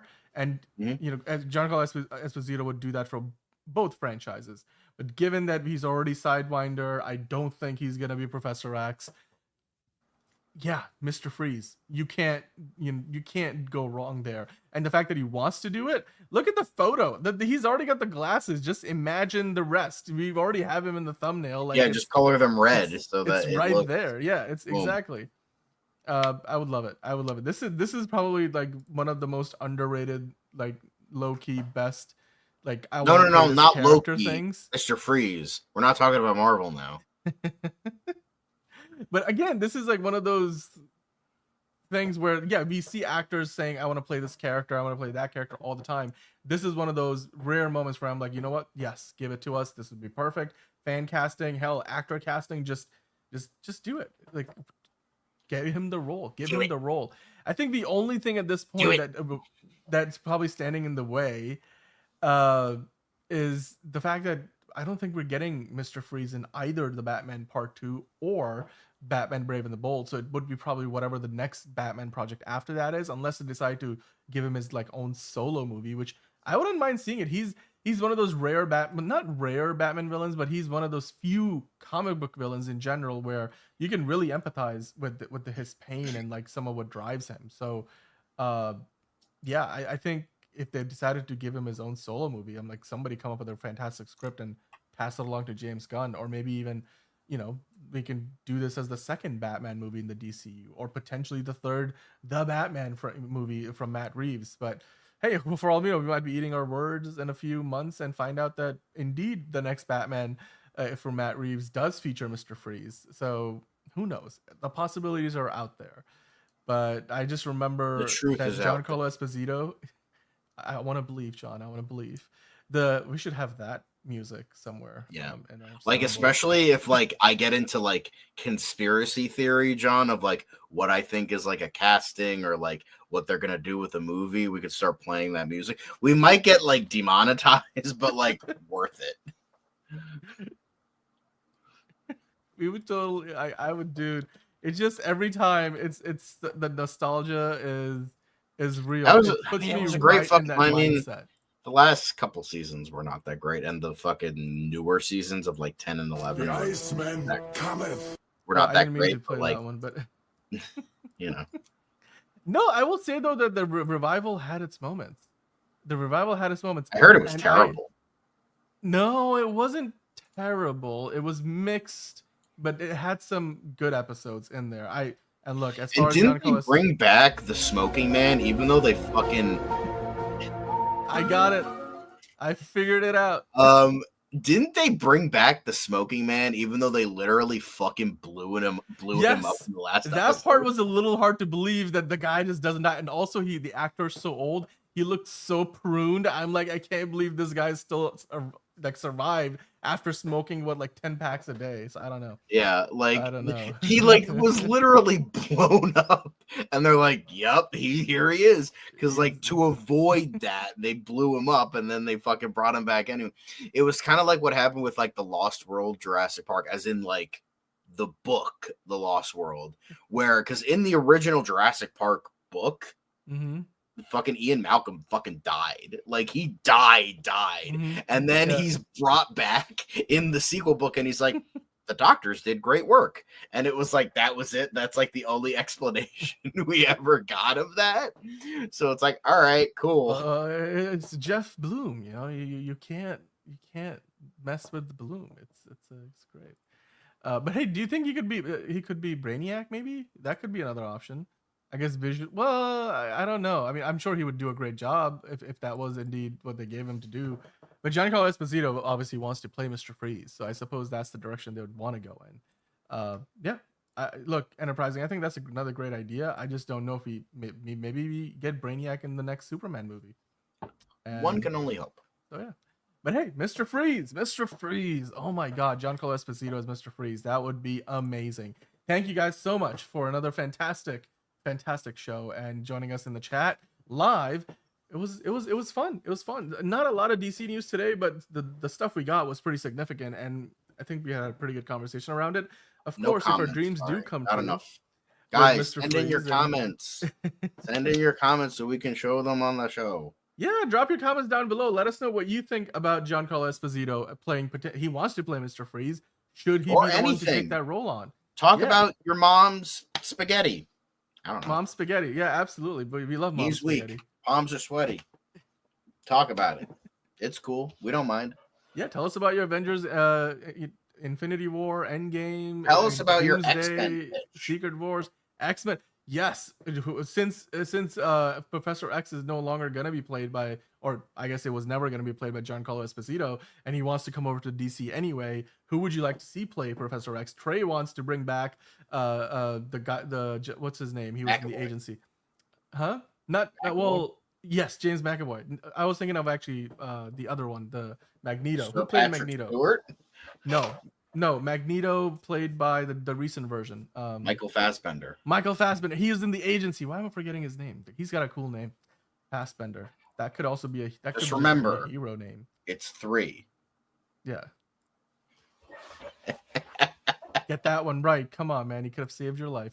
Anyway, guys, thank you for saving our lives today, because it wasn't a good day until we got to see you and talk to you guys. So we'll be back tomorrow to wrap up the week on what has already been a very eventful week of Hollywood news, whether it's Marvel, whether it's DC, whether it's just the reviews from the movies in Hollywood. A new weekend awaits. So go to the movie theater, check out a movie at home if you can't go to a movie theater near you. But then we'll be back here tomorrow to talk about it. DC news, if your comments are down there, we'll bring those in and we'll talk about those as well. So ask us your questions. Throw us a comment down in the comment section below. Hit the like button, hit subscribe, and hit the notification bell so you know when we are live. Until tomorrow, John, we'll see you next time on another episode of DCU Daily.